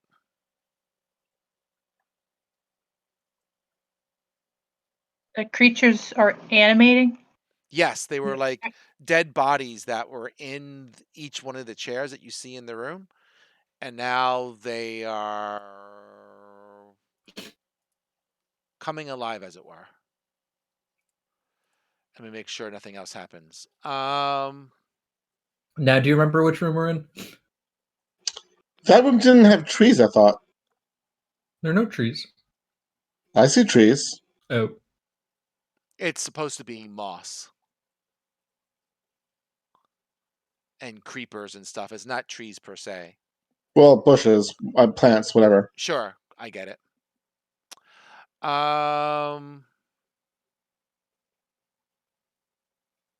Okay. It's not their turn. Do you want to try and grab the rat? Grab the rat and leave the room. They might not follow you. They might follow you, but if you grab the rat and then come back the way you came. I'm going to I want that say rat. grabbing the rat and, trying to dodge and grab the rat. You grab the rat, that's where you're going to finish. It's going to take a little, because you're almost like attacking the rat in a sense, right? You got to try and get it. It doesn't want to be grabbed. We can try and spin something for that. You can either leave the room or they will probably get an opportunity. One will get an opportunity attack, or you can grab the rat and stay in the room and see what happens. We can always heal damage, and it's more important that we capture withers. I'm in getting my the opinion. rat. Getting the rat. All right. We'll say. You know what? We'll just say. I was going to do Dex. We'll just go. Do an It might be. unarmed attack. That's what we'll do. It's not an attack per se. It's almost like a grappling thing. We'll try that. I don't know Yeah. what to do. We'll go with it. So on your character sheet, it should say, as for an action, there's an unarmed strike. So why don't you spin that? Okay. I guess we'll just go with that. And if you get it, I'll say you grappled it and you have it. Okay, you hit. So you reach down, you scoop him up. You got a rat in your hand. Icarus, you're up. So do we think it's worth moving into the room? Oh No. no, it's up to you. I think we just want to get Zerhana out of the room. Or, I mean, I don't know if the whites will follow us. Zombies, whites, whatever they are. Yeah, it might be a good idea to go in and attack them. Okay, so Oh, wait, you're still in darkness, right? No, I'm not in darkness. I'm just. Oh. They can't see me. I'm in shadow. He's kind of in darkness. Okay. Where are? Oh, as the creatures are like little green things. Yep, they got little green hands. Okay.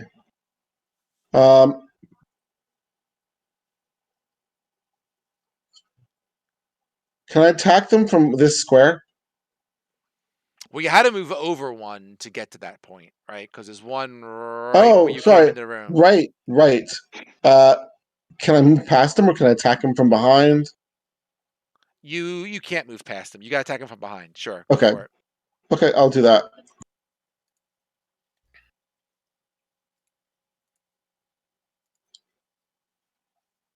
It hits. It does. And second attack. Does that hit? Yep.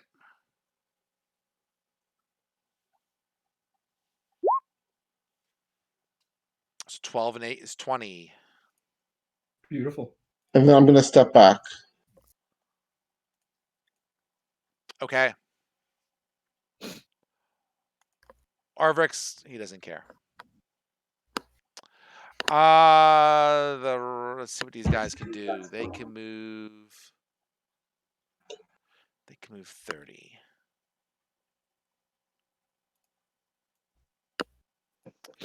Yeah, they can all get to her. Well, that one can at least. Let's make sure these guys from a distance can. Yeah, it looks that way. So 5, 10, 15, 5, 10, 15, 20, 25, 30, 5, 10, 15, 20, 5, 10, 15, 20, 25, 30, sure.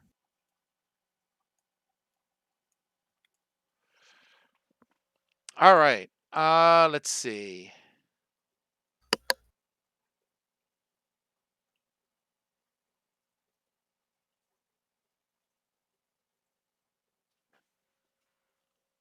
All right. It's gonna start attacking. So I got 1, 2, 3, 4, 5, 6. Now They're fast, brother. last turn, Vicky ran up the steps, went to grab the rat. You know what? If I told you to make an attack on the rat, I'm gonna say you still have your rage, as opposed to making you spend something to get an extra rage. We'll go with it. I'm gonna rest soon anyway. So let's go 1, 2, 3, 12, right? There's 6 of them. Yep, 6 times 2 is 12. So 1 second. ... So I have a placeholder. 1, 2, 3, 4, 5, 6, 7, 8, 9, 10, 11, 12.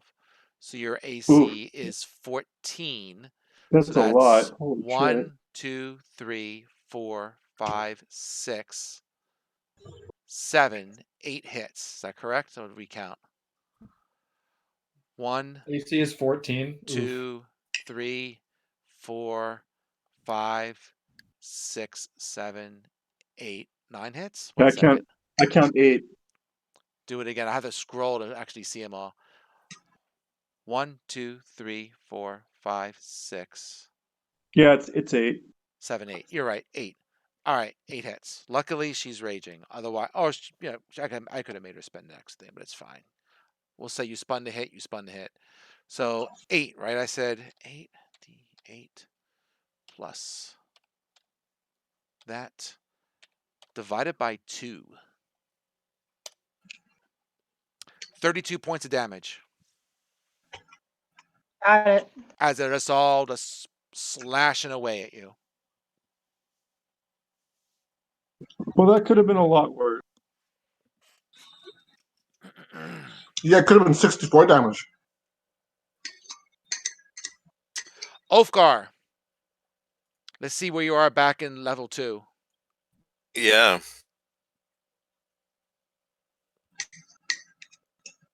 Okay, well, it sounds like something's going on upstairs, so Yeah, I'll call out for help. I'm gonna go upstairs. 1, 2, 3, 4, 5, 6. Am I done? No, I'm not done. 7, 8. What's my speed? Is my speed 20 or 25? 25, I think. My speed is 25, so I get 2 more. So I'm gonna go up the stairs. 1, 2. I think that's 1. That's 1. Yeah, 1 more. So you are 5, 10, 15, 20 feet down the steps. Was that a double move? That was a double move. All right. So if I go back to here for a second.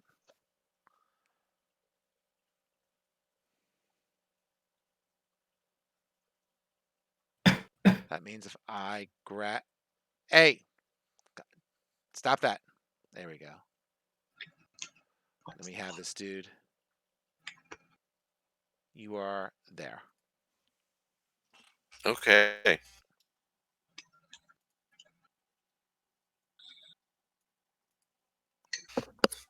All right, let's see what Cedar and right. Xanthros are doing once this loads again. So Xanthros, how Me? far do you Gosh. move? Do I go? I'm going to move forward following the rest of the party, so I guess I move up here. How far do you move? You don't even know where you're going. How far do you move? What's your movement, please? What is your movement, please? 30. Because movement is 30. 30, thank you. So it's 10. 30, you're there. All right, so that's your first Okay. move. Hold on 1 second. Not moving.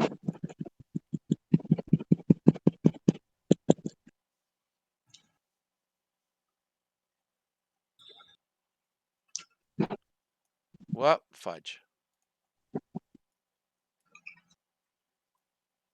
All right, so you're like there. You were 5 feet from the top of the steps. Correct. Well, yeah, we'll put you there. We'll say it's 5 foot. All right, so that's your movement. You can do a double move, or I don't know what else you can. What other fun stuff you can do? I'm gonna move a little further ahead so I can see what's going on up ahead. You can move. Don't forget. Go Don't ahead. forget to use your bonus action to move the spiritual hammer weapon. Yeah. So, sorry. I'll figure out what that is in a second. Okay.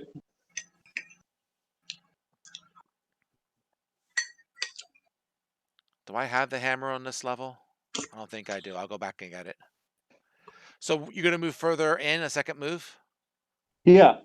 So you going behind Icarus, in front of Icarus? I'll put you here temporarily. Behind you. Don't go yet. Don't go in front of me. There. No, I sort of said behind you. There you go. Okay. Now, then I'll end my turn there.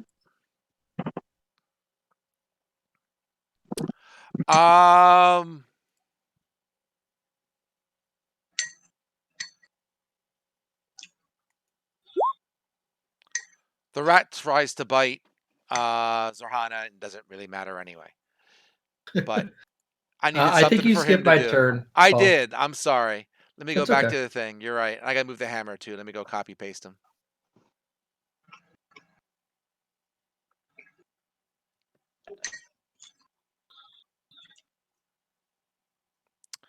So let's see. It would be. How come I don't see anything? Oh, because I have you in the wall. 10, 20. It's okay. So the hammer is where Ulfgar is when I get to that on the other screen. So let me copy that.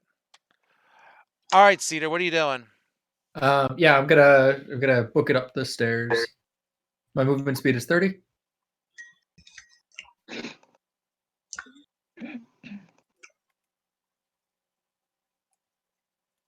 So you go 15, 30. You got a double move from there. Yep. All right, I'll get you to the top of the steps. Beautiful. Can I see? Well, yeah. Let me see what I can see. Yeah. Determine whether I'm casting stuff. Let me. And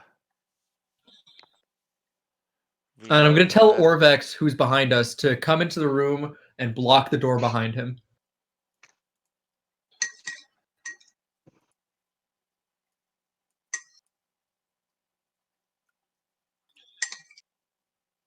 A wall.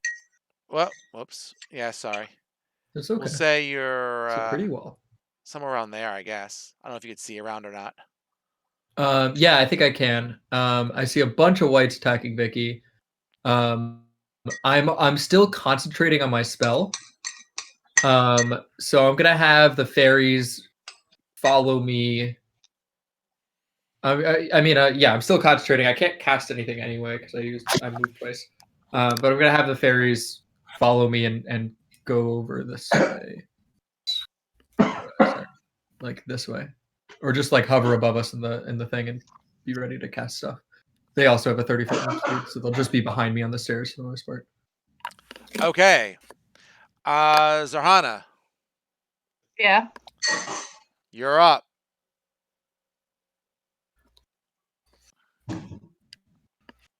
And you're in a bad spot.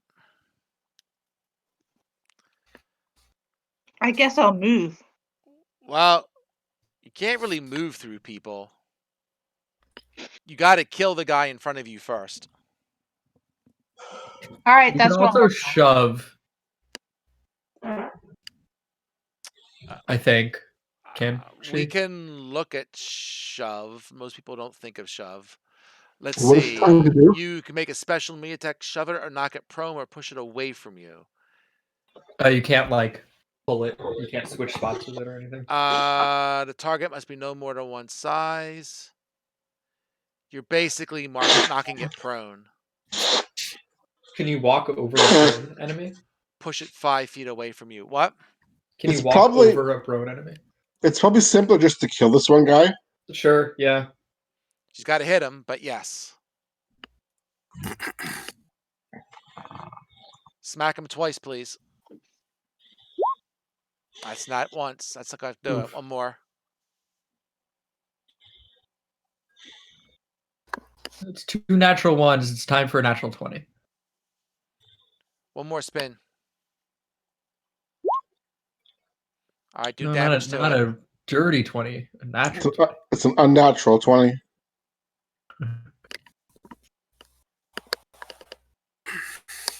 $11.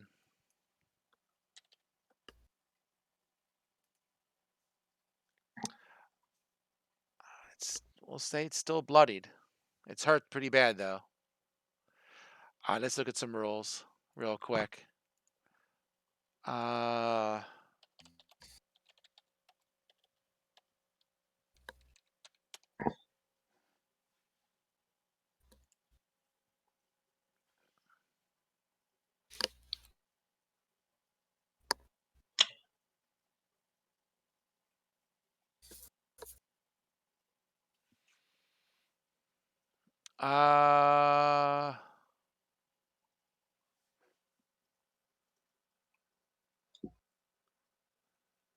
Okay.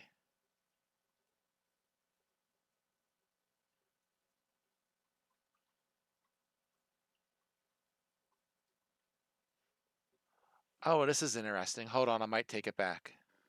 Just so you know your options here. What's this?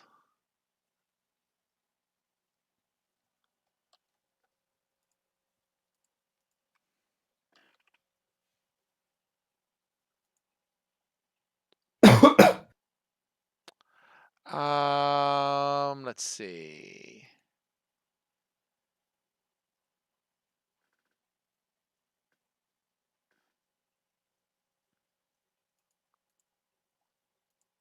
There's a couple of optional rules I'm looking at real quick. So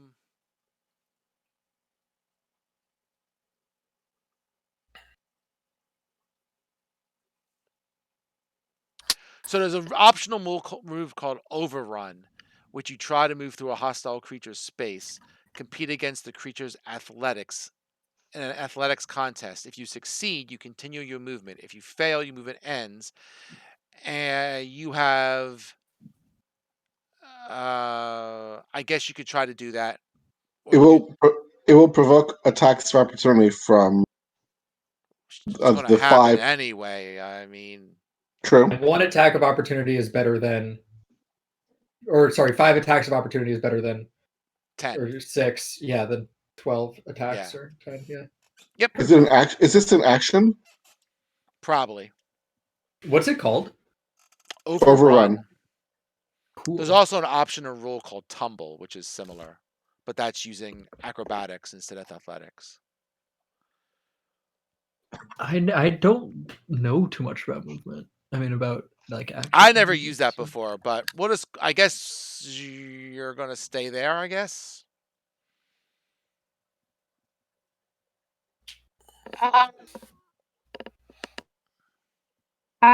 You could survive this. It's gonna be tight. I mean, Xanthos can cure you on his turn, hopefully. So I could try to overrun it, or I can leave the thing bloodied and stay here. I think trying to overrun it is way better.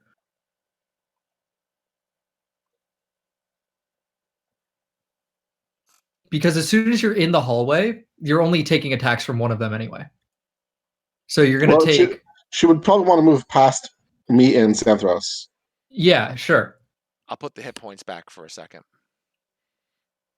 Would that I could have moved further up the staircase. You guys did ask for options, so I just this the is fact. this is So I'm giving you the option. I'm very happy with this option. I think that this is, just look at the number of attacks that you take. If you're able to succeed in the strength check, athletics check, then it's you'll take way fewer attacks, like half as many attacks. All right, I'll try it.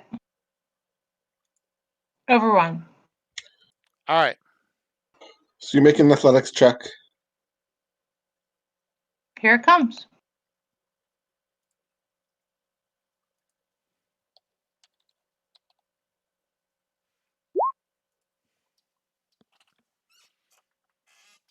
Okay. Nice. So contested by the hostile creatures. Well, you're probably going to win that. We'll see. Yeah. All right. So you can move out of the room, and it says that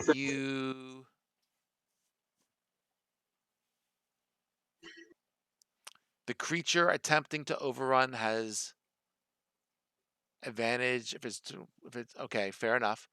If the mover wins the contest, it can move through the hostile creature's space. Okay. It still gets an opportunity. it still would attack. take double the movement. It still I mean, take it double the still movement, is difficult terrain. and it will still do opportunity attack. So we're gonna say you move to the opposite side of it for a second. I'm gonna move you for a second. And 1, 2, 3, 4, 5 guys are going to take opportunity attacks against you. That's 6. Won't it be 6? Well, right now she's on the other side of the creature. Oh, so sure. If she hangs there, she can hang there for now, and then she can tell me what she's going to do. But I prefer that she didn't hang there for now because it prevents everyone else from. Well, she can still go. I'm just doing this one step at a time, just for my sanity's sake. All right, so 5. 1, 2, 3, 4, 5. That's only 1 hit. Yeah. Wow. A lot of close ones, but only 1 hit. So Hana takes 4 points of damage. Got it. All right. All right, so you're still moving? Where are you going? Back behind the crowd. Behind the crowd on the steps or behind the crowd on the edge to the next room? The next room I think is the metal, the magnetism chamber. I would not recommend that. Okay, just the steps. All right, he gets one more opportunity. The guy gets one more opportunity attack. And he does hit. And you take another 4. Okay.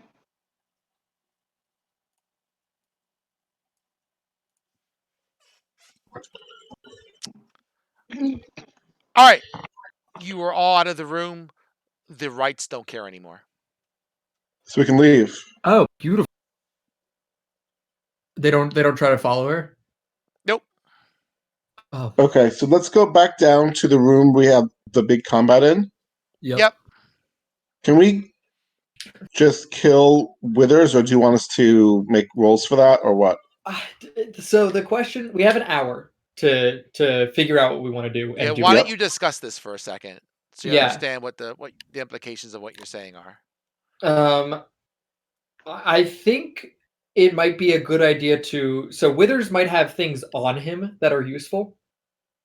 Keys, for example. Sure, but you said that he would revert to his form when he's dead.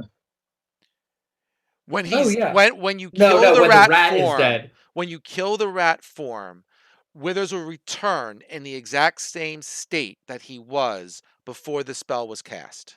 Correct. Meaning he'll be alive? He will be alive with his hit points, everything. He'll be at the exact same state he was before the spell was cast. It's like when I wild shape. So you're basically you killing him is basically like you said, you cast Dispel Magic on him and he's back. Yep. Well, we should do that now while we still have our spells up.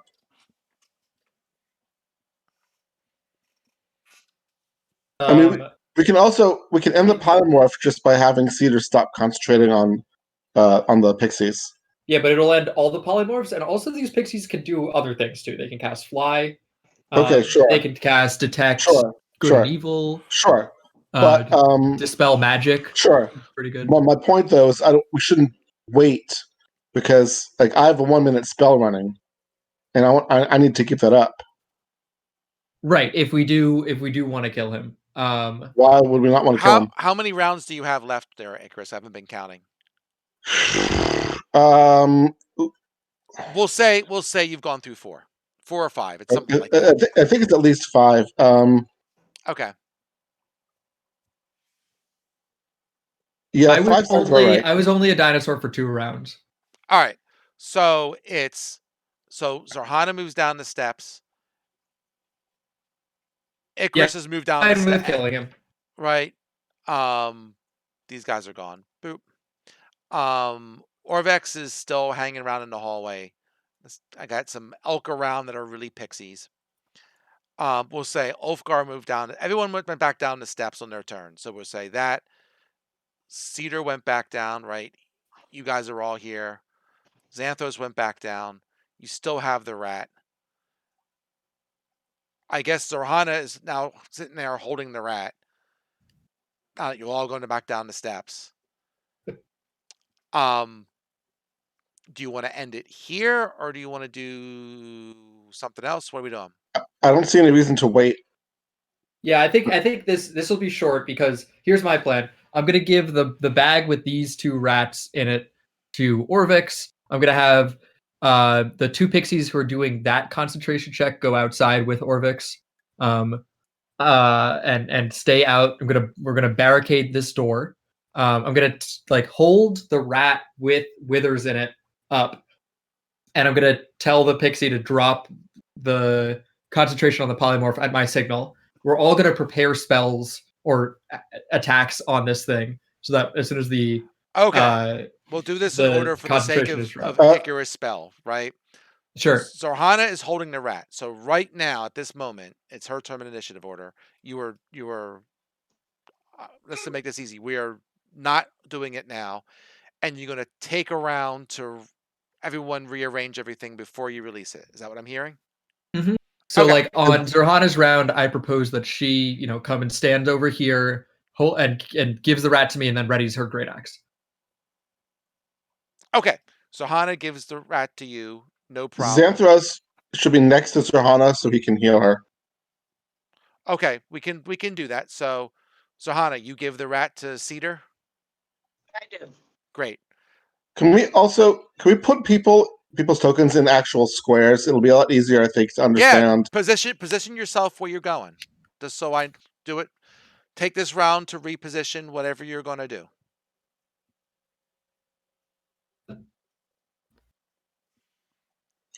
And the pixies, I don't care where the pixies are. Let me get these damn elk out of here. It would be helpful if Zorhana, if everyone could be in actual squares and not. So don't use the grid that comes with Roll20 because it's not aligned to the squares. Yeah, so I can never make it exactly aligned to the squares. Sorry. So where's the rat going to be? Right in the square where the spiritual weapon is. So okay. I'll move it just a little. That's my proposal. Zorhana and Xanthos should be next to each other because there's a cure. Oh well, okay. Where's Xanthos going? Who's she gonna put her there? Next to Zorhana. All right. So I'd be like right here. Yeah. Okay. Yep, that's where I was going to move myself. There's the rat.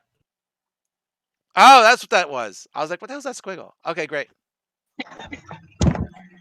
All right. The tail. Xanthros, they say heal Zorhana. What spell you casting to heal her?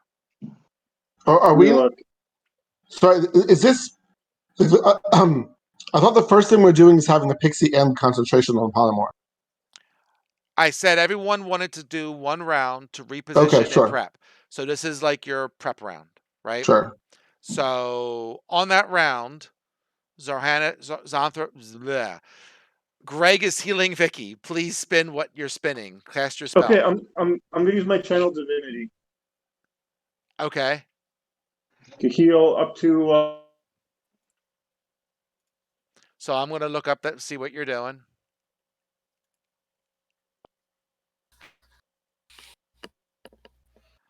So channel divinity, preserve life. You can use your holy symbol to restore up to 45 hit points of any creature within 30 feet.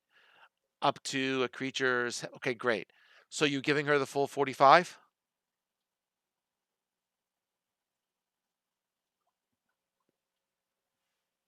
Greg? Greg? He was muted, but now he's no longer muted. But we can't hear him. I can't hear him. Up, he died. We should probably assume he's doing all 45 because she looks pretty Sure. low. Vicky, give yourself 45 hit points. Okay, thanks. We'll adjust it later if we need to. Okay, so everybody is where they're going to be?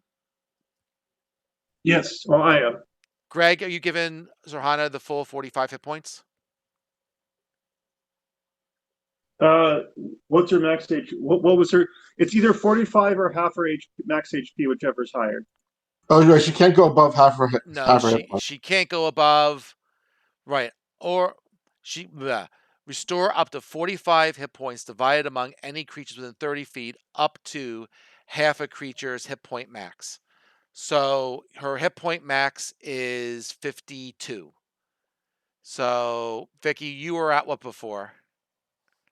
So you can't do them all. Yeah, I just gave myself 45 in case you wanted to give me all 45. He can't do that evidently. So 73 minus 45, you were at 28. Yes. So 28 So minus he gives 24. 52, right? 24. So he can give you 24. Okay. So you're up to 52 hit points. Yes. Greg, you have used up one of your two spiels or divinities for a short rest. I marked that off. Spread that healing around. I see he doesn't have. He's missing some hit points. But it's above half. Yeah, everyone is, except for Zorhana is already over half the hit points. I see. So the rest of you are good. Okay. Everybody's happy. Let's do it. Yeah, do we want to say what we're preparing or readying, rather? Whatever I mean, if you weren't taking an action, then you can prep something, right? Xanthos took an action, which was doing the points, right? Yeah, but he also goes right after me, so it should be fine. There's very little chance that Withers goes. Oh, Withers is still in initiative order. My bad. Yeah, I did put him in there. I figured you were going top to bottom. I figured you wanted Vicky to take her 2 swings first. Yeah, that works for me. Okay. All right. So I'm gonna ready. I'll ready. Well, actually, I'll just wait because. Yeah, you don't need to ready because you'll go. Yeah, so I can do whatever I need to do depending on how this goes. So, I'm deleting rat marks. All right, so boom. Okay. So we can so some of us can take rated actions now. Yes. So yeah, yes. in Zorhana turn. can take a free swing.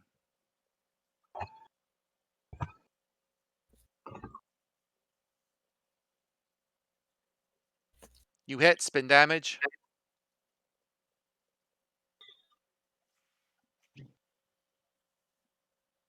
Okay. Oh, there he is.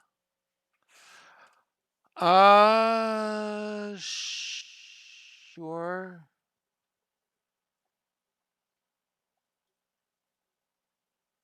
Okay. Okay. You hit him. Does she get 2 attacks? Not for her ready action. Okay, then I'm not actually. I don't want to start here. Then I'm going to start over here. Okay. Because my rated action is going to be Eldritch Blast. Okay. Are you ready for that? Yeah, hit it. Whatever.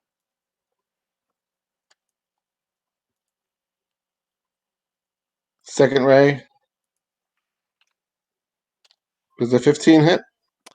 Yes. Beautiful. Give me some damages. Looks like 12. Oh, that's weird. It was.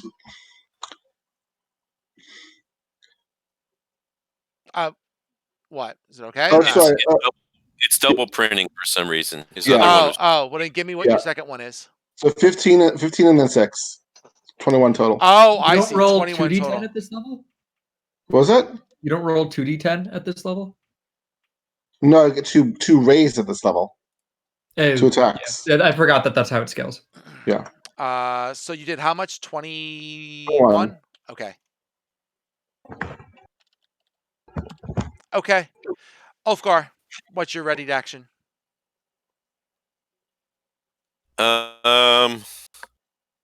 I guess I will hit this guy with hold on a second.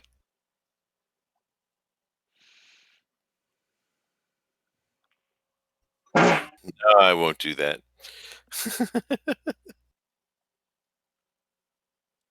And Serhana doesn't have a magic weapon yet, right? No. No. Okay. If only that Earth Genie would come back with it. I wonder where he's at, man. She, I think. Wonder where she's at. All right. Well, this might be overkill, but I don't like this guy, so I'm just going to cast my most powerful spell, which is Immolation. Oh my god. This will be interesting. Okay. He gets a dex save. Okay. That's not going to hit anyone near him, right? I'm double checking No, that. no, it doesn't. No, it It just doesn't. sets him on fire. Beautiful. You don't get Sure. disintegrate then. Yet. So he gets the fire damage, and then sure. Oh yeah. Okay, that sounds like fun. So he gets saved for half. He did He not save. doesn't save. Okay, so he'll automatically take. He gets another save next round, and he'll automatically take 48 damage next round if he fails to save again. I don't think there's going to be a next round. What's his damage? Oh, 27? No, 44. Wasn't that for the second round? Is that the fire damage for the second round? Yeah, it No, is. no, it does 88 first. Right. 8d8 or 8d6? It's 8d6 on a failed 8d6. save. 86. At the end of each of its turns, it takes I don't know. 4d6. Yeah, I think That's I the think second round. Yeah, I think the 17 is the second round, so it's just 27 this round. Okay. He's still dead. He's dead. That's good. Okay. It was more for a curiosity's sake than anything else. Because I had cast a spell similar to that recently, so I kind of thought that's how it worked. All right. He's toast. Does he have anything on him? Yeah, I'm gonna quickly stamp out the fire so that any documents that we might have wanted, like a map, might be preserved. Okay, fair enough. Let's see. What did he have? I have to go somewhere else.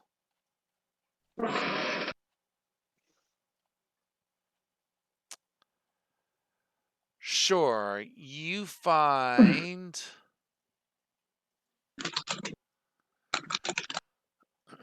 I forget what I gave you last time. So I believe when you were in the office, let's look back into this thing.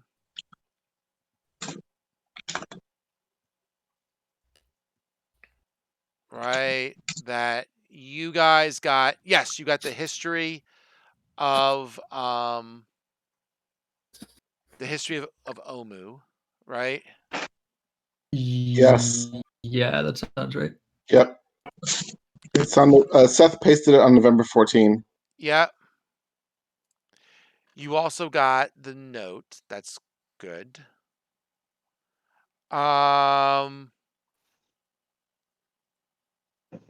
Okay. I'm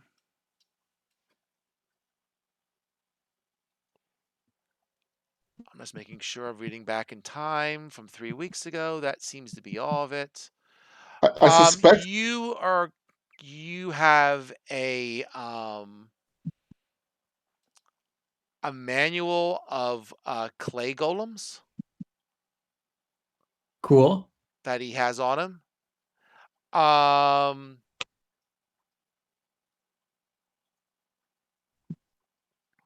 Let's see.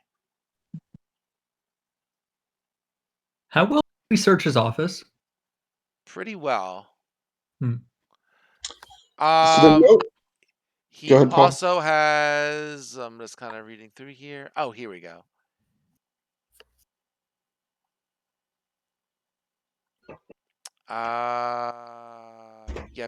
Yep. It says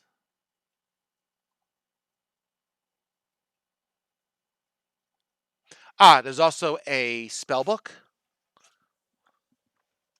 Ooh. And Like a spell book. on the back cover of the spell book is 2 words. There is Kimura and Blackfire. Does that name have any historical significance to us? Is this a knowledge arcana check or something? Knowledge history, knowledge. Yeah. I am going to. Because we know that he's been in service of Asarak for a long time, right? So it could be like an old person. Okie dokie.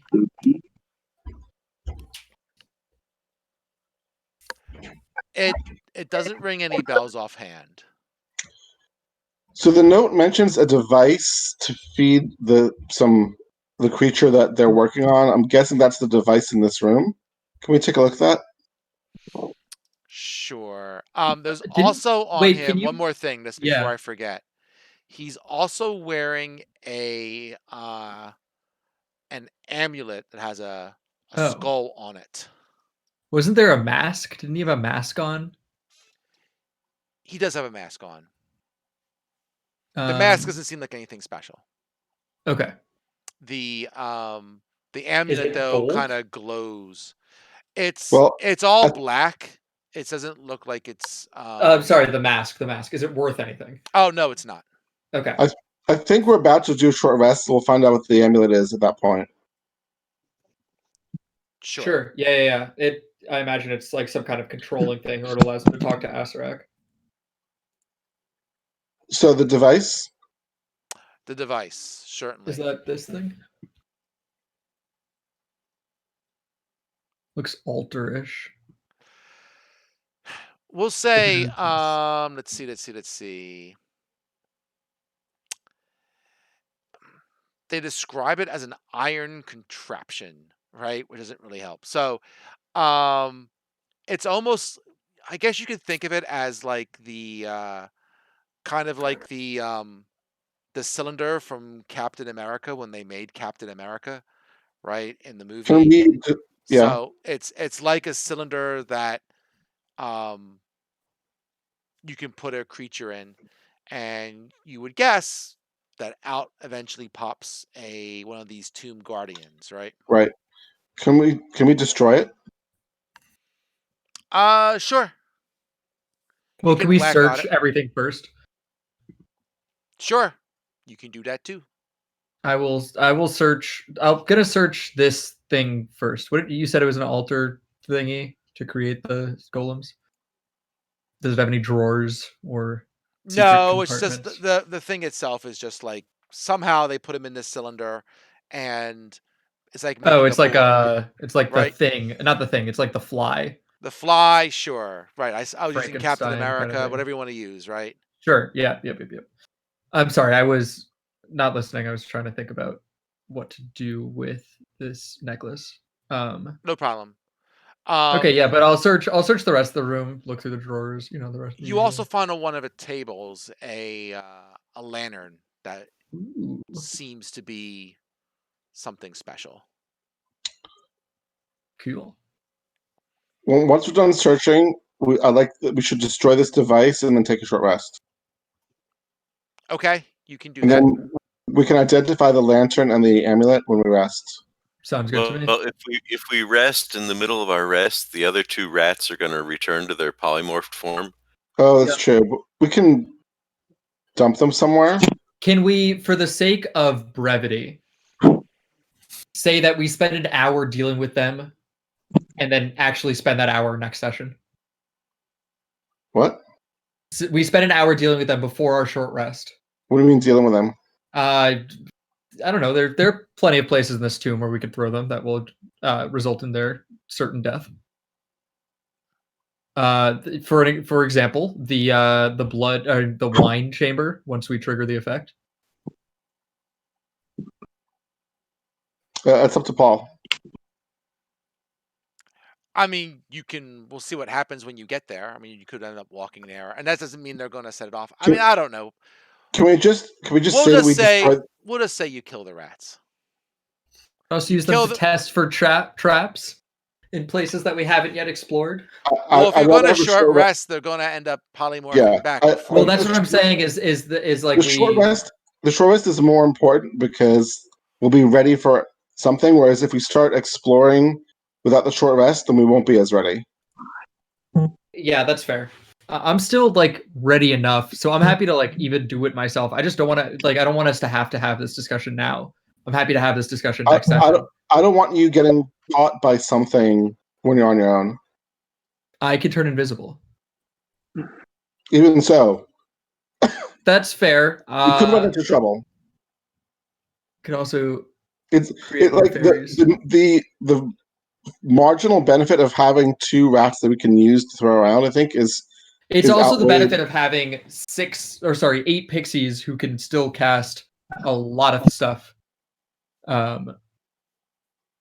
Yeah, but I don't want to. I think it's more important that the party is ready for something than we have these extra assets. You make fair points. What does everyone else think? I think we should deal with the rats before we rest. I agree. Just kill it over with. I think that there are more creative things that we could do besides just killing them, though. That's what I'm trying to say. Like I can't. Can we see them? I wish we could see the map of the 3rd level that we've explored so far, because I do not remember it all perfectly. So we want to kill them creatively. Why don't we just kill them? Well, because we can use them. It's not very often that we have things that can test out traps for us before we do, right? We could get empirical data on whether there are something that would like outright kill us. I mean, we could drop them into the room with the boat, I suppose. Oh yeah, and we could do that from this floor, right? Because it's the 2nd floor that's on, or that we're on, and it's the boat is on the 3rd floor. Yep. Yeah, I say we do that. Oh, but they might not be heavy enough to trigger the flagstones. I don't know. Okay, here's my proposal, and we could play this out next session. I wild shape into a giant spider, bring them over to that, release them into that floor, so I can crawl down and like see everything that's happening in the room. Release them onto that floor, and wait for them to return to normal form, in which case they absolutely will trigger the thing. Then watch to see whether they either do it correctly, in which case I drop a heavy rock onto a stone that they didn't touch, that will ensure that whatever trap is triggered gets triggered, and watch them and see what happens that way. Or if they don't do it correctly and they just try to escape, then I do that anyway. I think that's pretty low risk and high reward.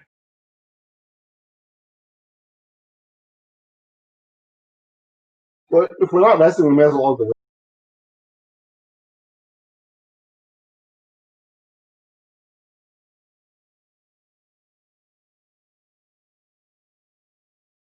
And we could discuss this next session.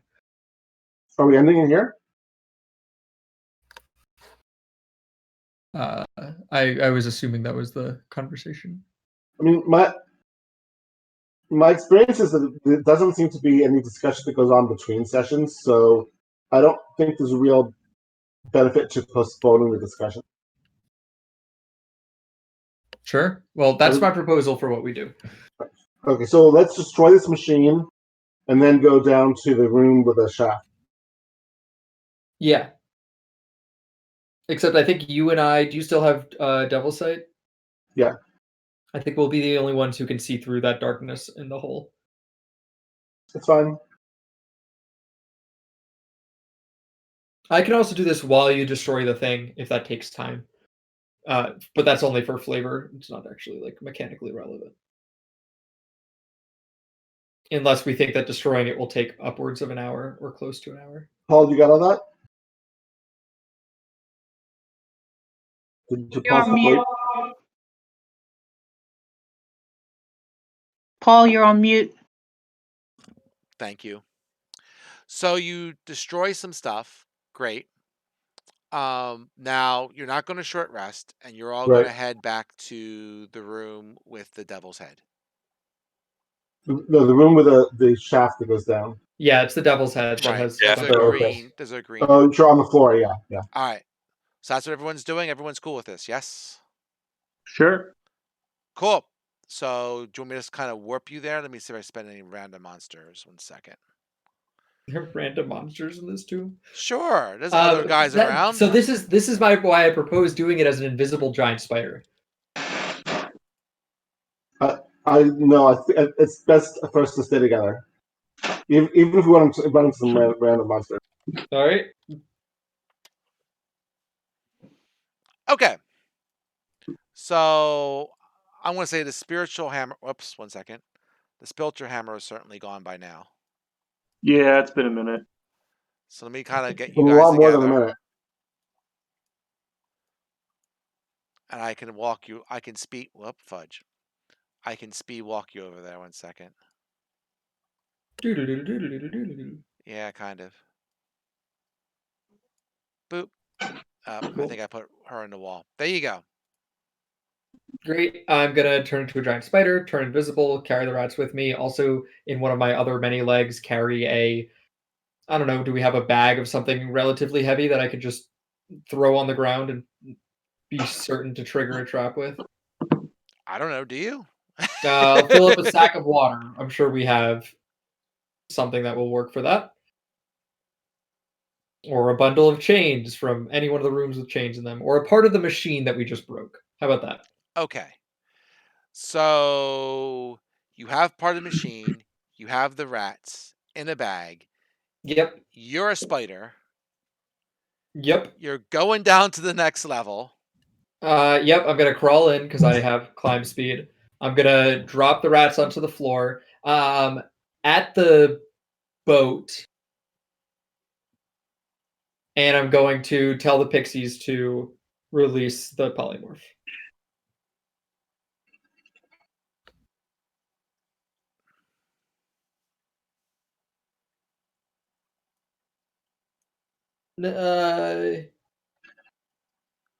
That's the second. I'm kind of Yeah. rearranging stuff.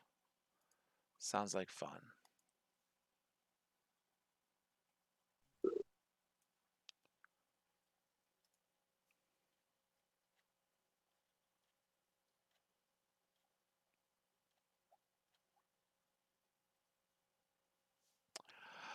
All right. So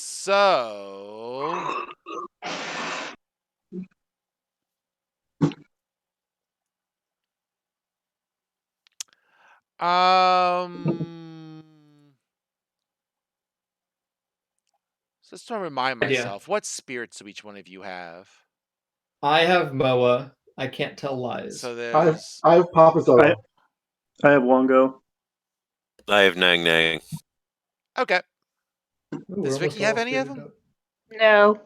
Aw, okay. Is this the tomb with the jaguar-y thing in it? The jaguar-y thing. It's the tomb with the boat in the center, and then there's a sphinx in each corner. Yes, but on the there you said there's a sarcophagus on the boat, right? Oh, okay, let me read it. So remember which one it is myself. Excuse me. Let's see. So I could absolutely be misremembering. let's see. There's a Oh, that's a different thing. I go back here. Hieroglyphs, blah blah blah, barge. Decorated with horned rabbits. Oh, rabbits. Okay. Okay. I don't remember what rabbits could be. All right. So sure. I think the rabbit was Ijin. Yeah. Which is probably like you get more movement speed or something. Okay. Yeah. I actually didn't write down what my bonus was. I just have written down nag nag. Don't you get to traverse any surface that you want? Oh, that's right. I get to walk on walls. Yeah. It's also posted in the Discord chat. I don't remember what yours does, Steven. I can't be surprised. I don't take damage from falling, and I have advantage on wisdom checks. Oh, neat. And then the other one is Psychic Blast, right?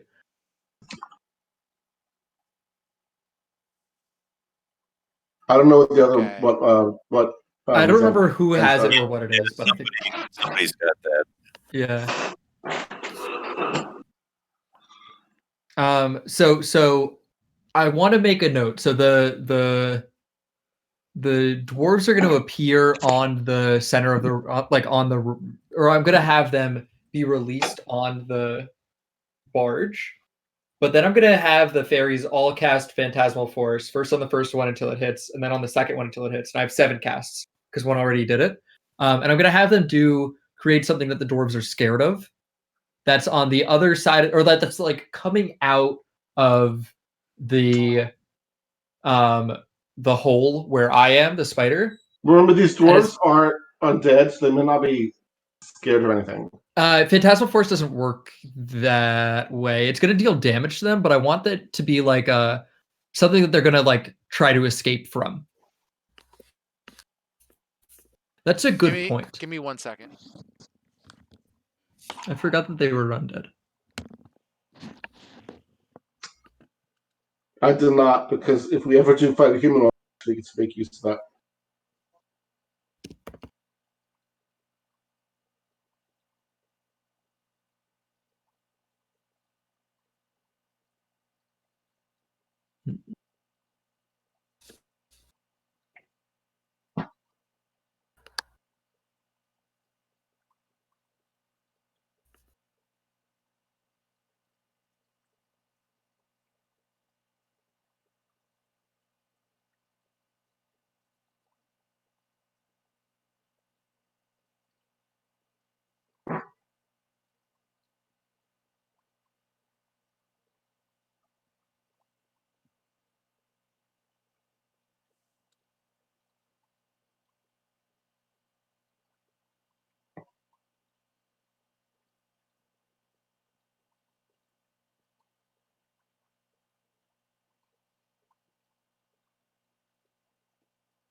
Okay. So I'm sorry, I had to step away because I was trying to read and there was just too much chatter for me to like absorb. So great. So I take it that the spider went down into the room. He's got the bag. He's got some junk or whatever it is. Yep. So you're going to go down and you're going to drop the bag. Correct? Yeah, I'm gonna use some web to like place the bag on the barge, and then I'm gonna have the fairies do 2 things. I'm going to have the 2 that are concentrating on polymorph drop the polymorph. Uh-huh. I'm going to have the other 5 immediately cast Phantasmal Force, first on the one dwarf, and then when that succeeds on the second dwarf. To create something that the dwarves would be scared of or want to escape from so that they have an incentive to leave the room. I'm going to watch them traverse the path until they get to the point where so from the 3rd floor, we saw the dead dwarf traverse some of it before he stepped on the wrong panel and died. Is that correct? Sure. So I'm going to have them traverse it until they get to that point, at which point I'm going to drop the heavy thing, trigger the traps, which will hopefully kill them.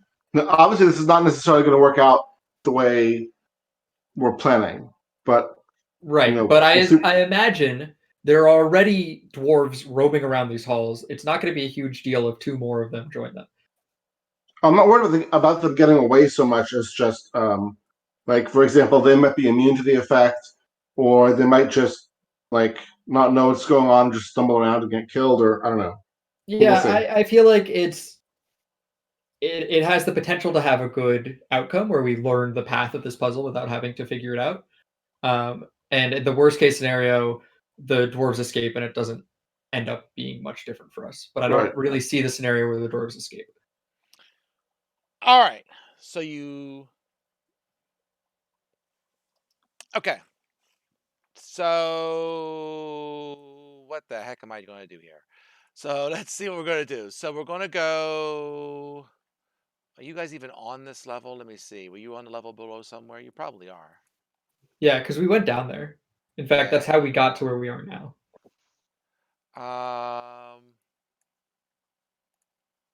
Sure. You know what? I'll bring you down here again later.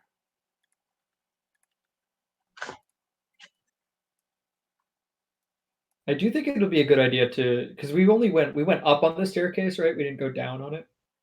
What staircase? The spiral staircase that got us to the Oh, I don't remember. All right. Everyone but Seth is going to probably see nothing here in a second. Well, I can see in the dark, remember. So anything that's I can see from the top of the shaft, all you're seeing is really the boat, right? Yeah. But you can see the boat. No problem. So I've got this. Yep. Oh, the other dwarf didn't get very far. I misremembered that. Let me grab myself a couple of dwarves. Great. So where are you in relation to the dwarves? I am on the ceiling. I lowered the bag of rats to the floor with a web. Where are you on the ceiling, just so I know? You're invisible? I'm in the hole, ready to retreat up it, should we need to. You're in the hole, ready to retreat up. Okay. And then you're going to unpolymorph them, and you're going to... I'm going to have the fairies drop polymorph and then cast Phantasmal Force of something scary immediately afterwards so the dwarves... Or not immediately, maybe I'll let them get oriented a bit first. And then if it looks like they're waiting or just not going to do anything, then I'll have the fairies all cast Phantasmal Force. Pixies. And the pixies will all be invisible also, except for the 2.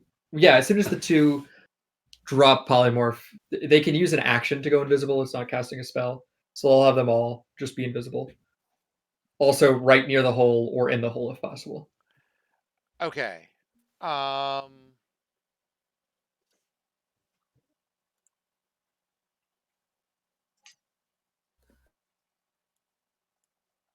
Okay. Let's just see here. Yep.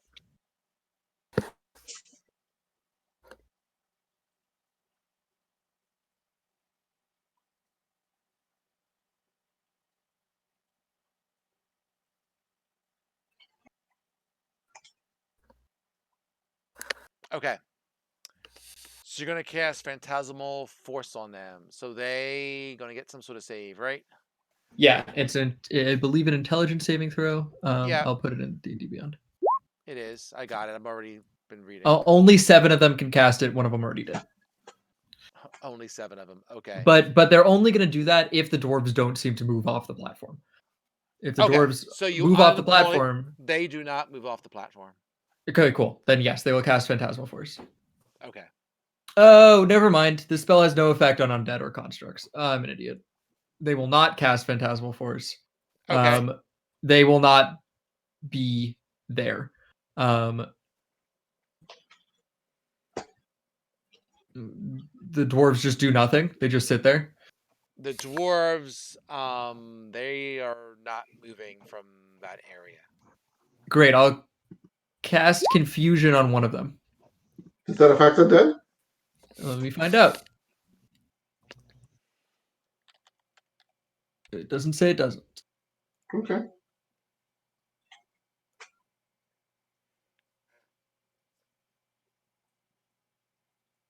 Yep, it does affect them.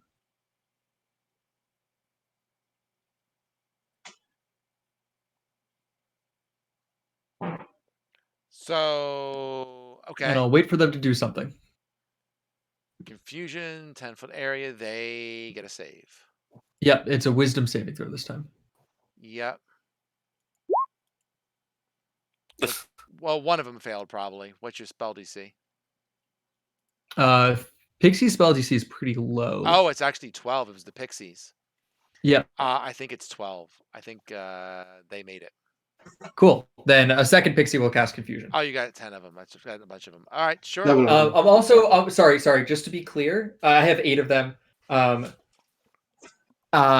Just to be clear, I'm casting it so that only one of them is within the sphere.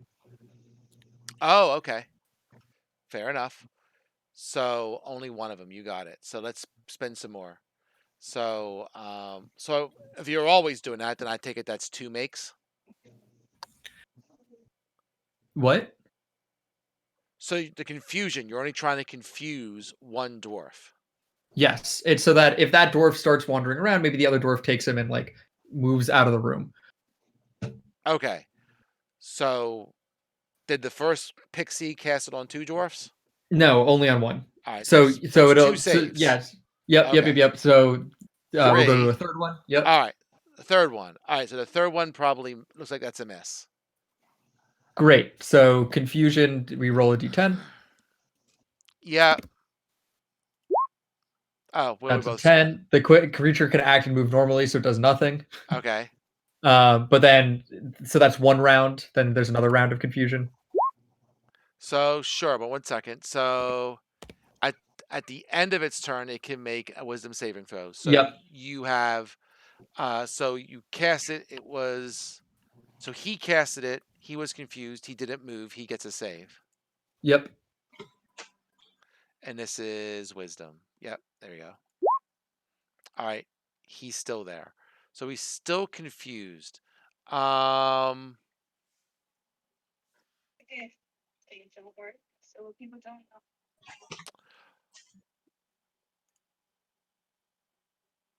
one dwarf is going to try to tackle the first one.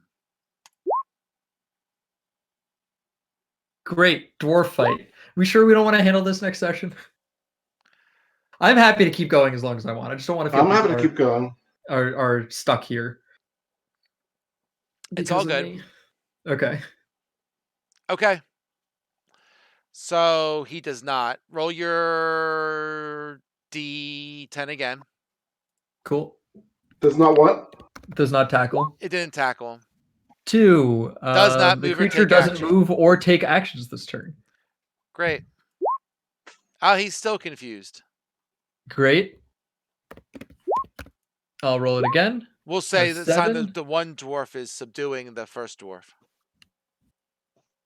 He's tackling him to make sure that he stays near the boat. Okay. Well, then the first dwarf rolled a 7, so he attacks the dwarf who's restraining him. Okay.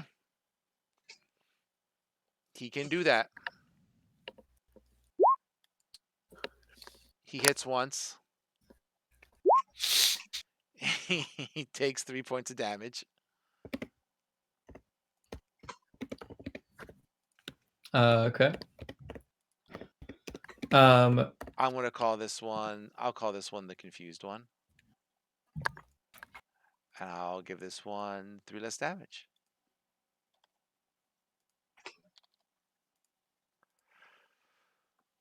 So what am I on? 4? Round 4. Yep. Okay. It's been, or I've no. This is, so that was the first round. This is the second. This is the third round. And so far, you've done 3 confusion spells. I've done 1 confusion spell and rolled the wisdom saving throw twice. Well, with the first 2 times it made it. So. Oh yes, I've made cleared 3 2. confusion spells. So the Yep. right. Okay. Where the hell am I? So it's the next round. Yep. This is the start of round. Well, 4. each. Yeah. This is the start of round 4.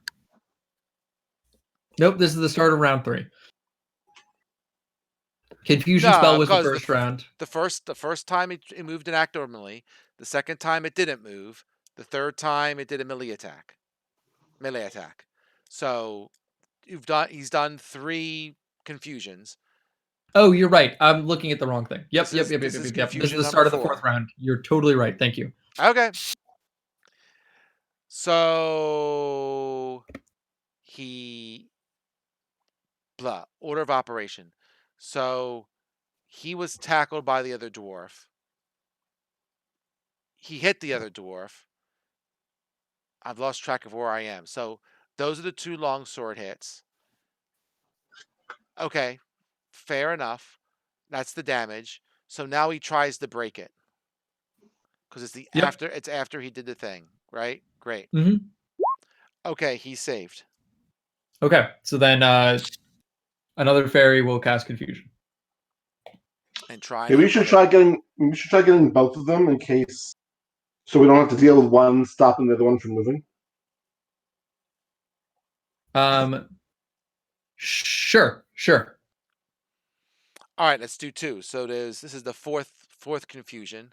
Yep. And this the 4th is fairy will cast it on both also a wisdom, right? Yes, it is. Yep. So same thing. 1, 2. So 1 made it, 1 did not. Great. So same thing as before. I'll roll the thing. Is it the other one this time? I don't really matter. All right. It's a 2. It can't move or take actions. Okay. So that's what he does on his turn. Yep. Let's see if he breaks it. Yep. And he does. Okay. Then a 5th fairy will cast confusion. Number 5. Halfway through. 1 missed. Spin your D20. D10. 10, sorry. It's another 2. All right. Did he make a save? He made a save. Okay. So then the 6th fairy will cast confusion. Yep. Number 6. They made it. Okay. 7th. Number 7. 1 makes it. Spin your D20. A D10, sorry. Oh my god. He doesn't move. He breaks it. All right. 8th Let's fairy. go for number 8.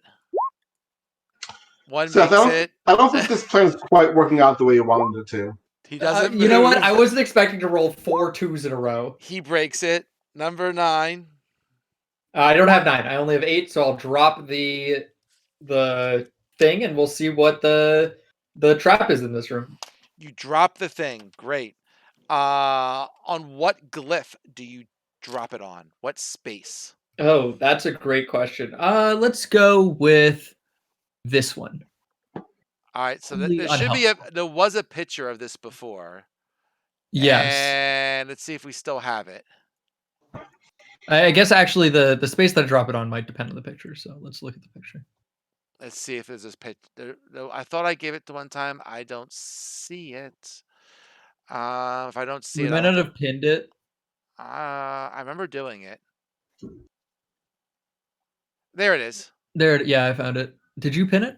I don't think so. I did not, but I'll pin it now. So it's the picture of the, I don't know, the basket, whatever, next to the Sphinx in the upper left-hand corner. Okay. So you pin it on that one. So where's this picture? I just pinned it. If you look, you'll find it. Oh.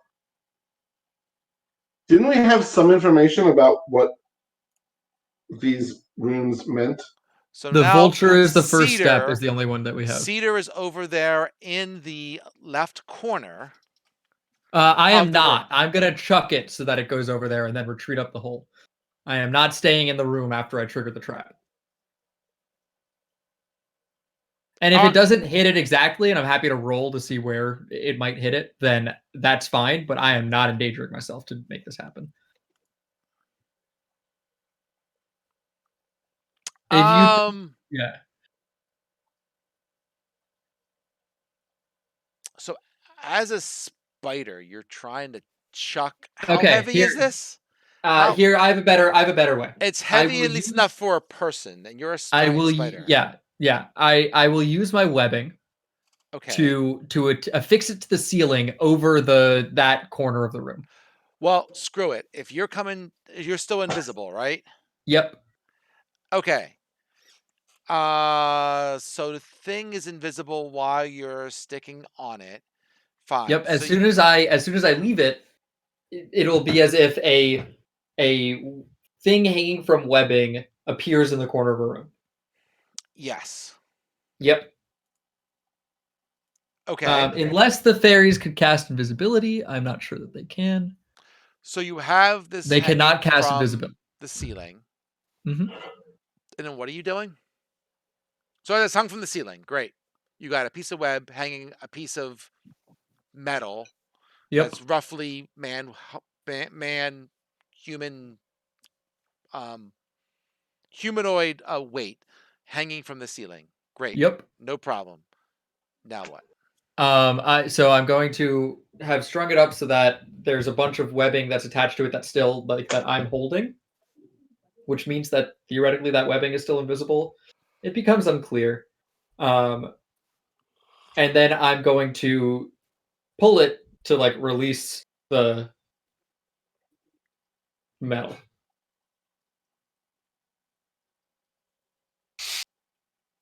Okay, sure. I mean, I would think the spider would have to cut it. I don't know. Depends on my spider knowledge, I suppose, my spidey sense. I feel like if I were a giant intelligent spider, I could rig it in such a way that it could be like it's okay. So let's see here. But I can figure out a way to cut it. Sure.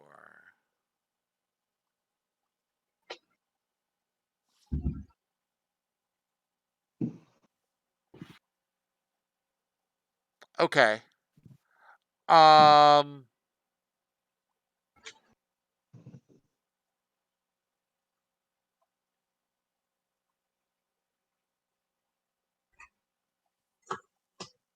Okay. So what happens is, so you do this from a distance, or whatever happens. We'll say it drops. The four sphinxes, each. 1 second. Wait, I'm not there. I'm over here. Where? Yeah. Okay. And then I'm gonna climb up into the hole and see what happens.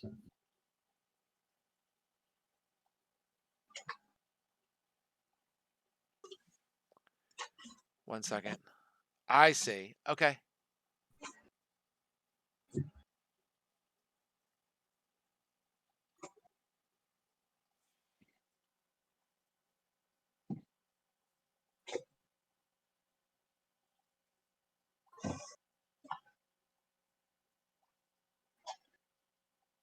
Okay. We'll say, I'm just trying to make sure I get this right. I guess it's up to my discretion. Okay, fair enough. Then I'm going to say what happens is out of each of the sphinxes, there's four sphinxes, one in each quarter. They kind of animate a little bit and they yawn. And as I'm getting that echo again, Greg. And as they yawn, they yawn a bunch of locusts, which center around I don't think the. it's me. I had my mic muted. It's okay. It doesn't matter. My apologies if it wasn't. I just heard it. It centers around where you dropped the weight, and then yeah, after they buzz around, and then they go away after maybe a minute or so. That's it. That's it. Does it look like those locusts, if they ate flesh, could that have resulted in the dwarf body looking the way it did? I'm happy to roll a nature check to see if that's the case. As I recall, that's exactly what you saw when you saw the animation back a couple weeks ago. Oh, we saw the locusts. I completely forgot that we saw the locusts. That's okay. But yes, the dwarf went into the room, and the swarms of locusts just came and ate him up. So it looks like the dwarf moved on the first square correctly because he died on the second square. Yeah. So, and he also entered from the third level. Yeah. So we'll probably have to find, hopefully somewhere in this place there'll be some information about what the correct path is. Yeah, that's fine. Do we want to do anything to kill these dwarves while we're here? Fire, like shoot things into the. Sure. I mean, I can Eldritch Blast them from up top. Yeah, that sounds good. Why don't you do that? We'll say they're dead. Cool. Do we have a map of the? Do we have a map of the second level, the one that we're on, to see like if there's any place we still need to explore? Give me 1 second.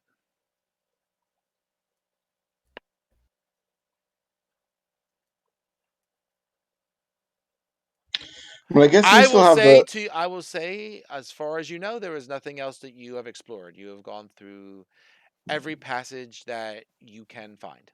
Okay, and we haven't figured out what to do about that ring pathway. It's also worded very suspiciously. Yeah. I think we should move down to the level 3 because we don't know. Like, we don't have anything else to do on this level. Yeah, I'm fine with that. But I think we should do it via the staircase.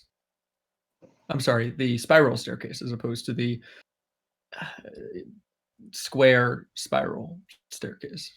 Where's the spiral staircase? The one in Oh, Withers. yeah, like, sure, that's next fine. to Withers. Yeah, That's fine. Have we? Do you still have the pixies? Do you still want to keep the pixies around? I think they're very useful. They can cast fly on all of us. I thought we were going to take a rest. I thought that was the. That's the question. I mean, we could use up our own spell slots to cast fly if we really need to. We do have access to that.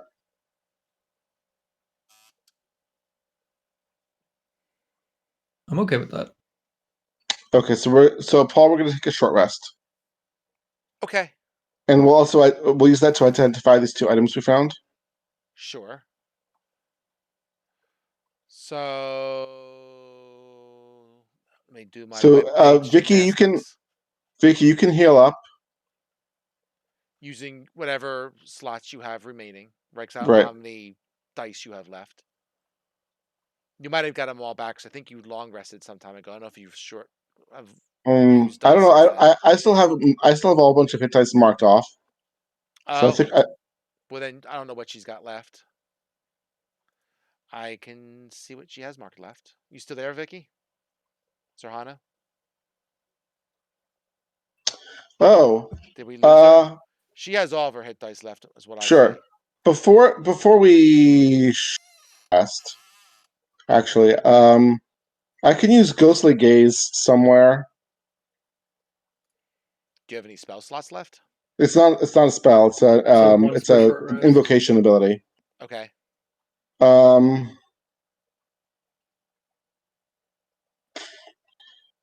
Yeah. Ooh. Wait. Can we see where we are right now? I can't see us. You should be right now. You're still in the devil's face. Oh, okay. It was just zoomed very far. Do you want me to use it here or back at the machine? This is the second floor. I think we know this very well. I don't even think we should do it on the second floor at all. I think we should do it on the third floor to a place that we haven't been yet. Well, it's going to be set when we short rest. That's why. Yeah, I think we can just walk down the staircase, use it, and then go back up and short rest. Although I don't think we should short rest in like the dwarfs area. I don't know if that's a good idea. We've killed everything as far as we know. I mean, we can rest at the Devil's Mouth if you want. I mean, sure.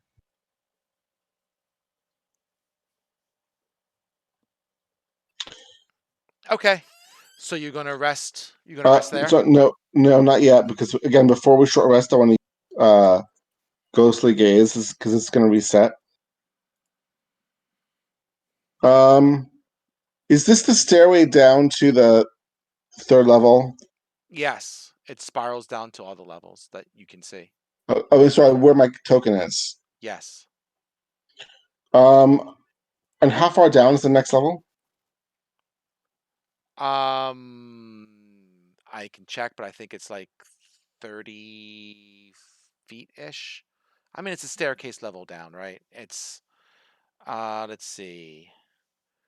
You're at level 3, right? Oh, that's level 3. You're level 2. Seth, why did you want to use these stairs? The tactical advantage of being where we're not supposed to be in the tomb. No other particular reason. Yeah, he's not talking about the stairs that you're on. He's talking about the stairs back where you fought Withers. Where Orvix was hiding, where the dinosaur was for the most of the time. That's a staircase that goes down. You came up Right. that staircase to find the area. Yeah, I'm saying we go back down there to the third level. Oh, we know what's on one direction from the staircase. It's that weird spinny chamber thing, right? Weird what? Chamber that spins. Remember? No. We could like see it through a window. There was a oh yes, tomb guardian holding a lever. Yeah. Yes.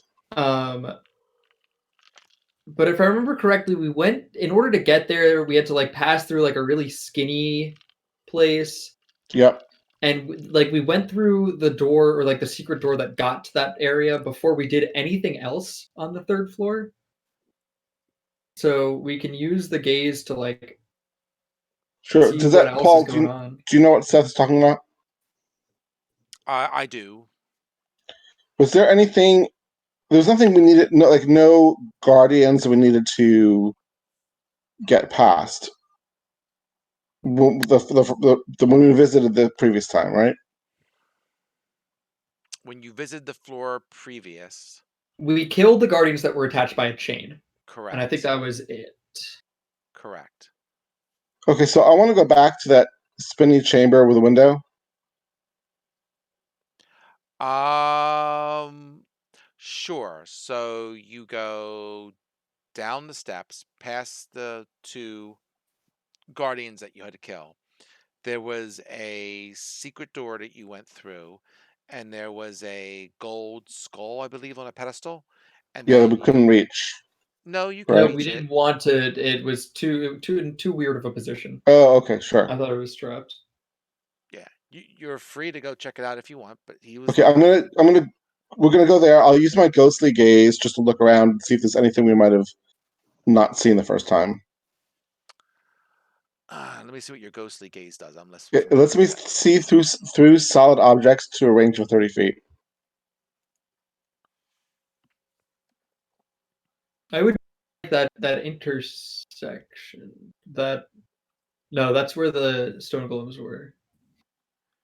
I don't remember the map. See through solid objects. Wow, that's pretty cool. Yeah. So let me go down a level. I'll keep you here for a second. So you're trying to get to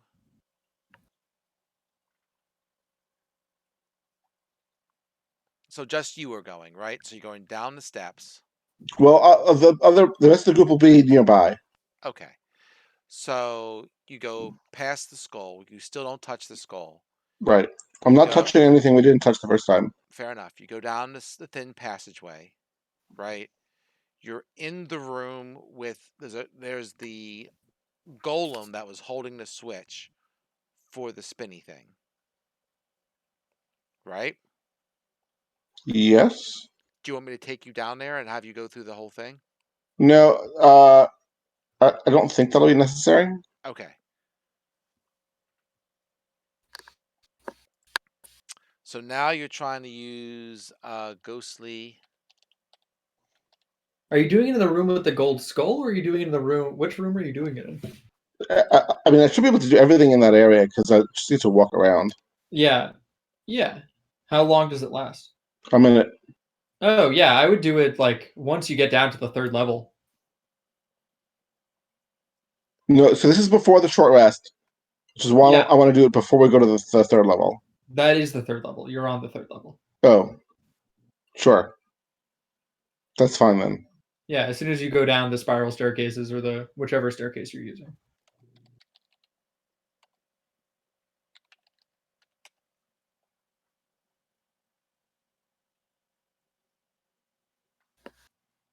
Okay. So why don't let's do this? Why don't we? Oh, there's your elk. I found your elk. Let me do this. I might as well get you down there in some way, shape, or form. And then maybe we'll call it soon. Okay. Vicky might have fallen asleep. I don't know. We're still here. You're still here? Aw. We're dungeon diving. All right. So I'll put you guys here for 2 seconds. Would you? What the hell? Undo. There they are. Okay, cool.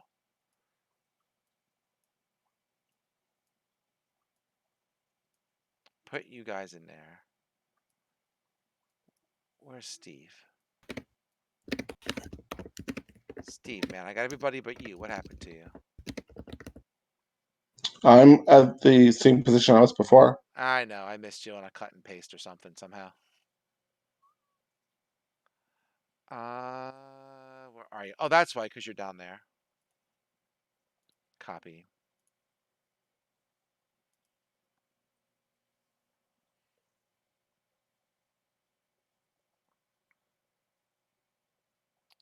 Hey, you know what? I'm going to do this instead. I'm going to put you guys in the room with the spiral staircase. How's that?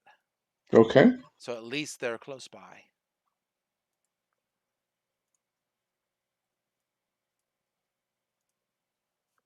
Okay.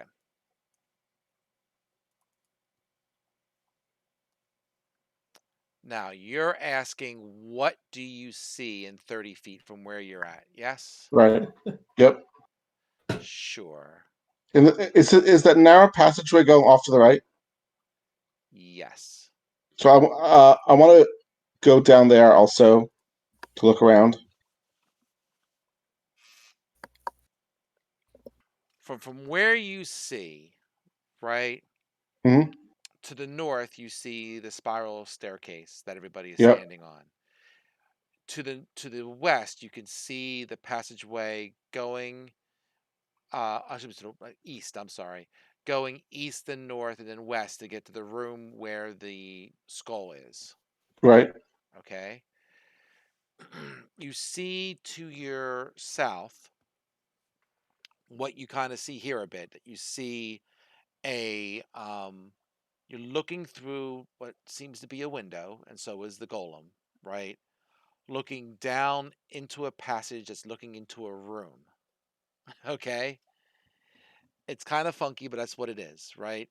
So when you look, you see a passageway that's going east west, ending basically right where you're at, right to south of you. And there's a hole in the floor that you can look through at the passage to see the spinny room. Okay? Mm-hmm. Beyond that spinny room, there's a door there. If you open that door, that goes into another room that, you can't really see too much of that, but you see a little bit of it. You also see a little bit of a round room to your west. And that we But have again, not been not much to. of that either. You haven't been to that. No. Okay. So I want to go to the right, to the east is that narrow passage that goes to the room of the skull, right? Yes. So I want to follow that and see if I can get any more information with Ghostly Gaze. That east-west passage, you can see that goes a little bit more to the east. You can see there's another small passageway that connects to it, but you really can't. So what you're seeing, hold on. I want to move you for a second. Sure. Let me see what this is going to show. Got it. All right, you're going to see, I'm not going to, about here. Okay, so there's a passage, there's a hole right here that drops into the next room, right? The room it drops into kind of looks like that. And that's the spinny room. Okay? Okay. Okay. When you're in this area, right here, there's a passageway going north. And you see a little bit of that, but that's about it. Okay? Over here, while you're going into this passage, this skinny passageway, you catch the edge over here of the actual room with the steps, the big room with the steps. Okay. Okay. If I move you here, this is the room with the skull. All right. And from that, you see basically the passageway over here that you came down, right? That basically goes east-west. There's some doors here, a little bit of a passageway there. We were in that hall before because we fought the You were Tomb in that Guardians hall there. before, that is correct. That is what you're gaining after all this and having to crawl through this passage and et cetera, et cetera. Okay. So once the Ghostly Gaze expires, I'll go back to the rest of the group. We're going to take our short rest. Okay. So are you taking the short rest here? Or are you taking the short rest? Seth? Anybody else? Anybody? Sorry, muted. I feel risky doing it in a place where the tomb dwarves come and go, but we're only doing it for an hour. Shouldn't be too bad. We can do it in Withers' office. More defensible. Sure. Fewer entrances. Barricade. We'll take a short rest in Withers' office. Also gives us a chance to like search it a bit more, see if there are any maps or secrets. All right, let me grab you guys. I remember there was something written on the chair. Is that correct as well? Or was it just... I don't remember that. I'll put you in here. I'll break that. Great. Put you over there. All right. So, sounds like a good place to call it. You can short rest here. Spend whatever dice you have left to regain your hit points. And Vicky, if you're still awake, I can help you with that if need be. Level up to level 10. Ooh. And I'll see you next week. Okay. Sounds good. Thanks, Paul. All right, folks. Have a good night. Take care. Good night, everybody. Bye. Good night, kids.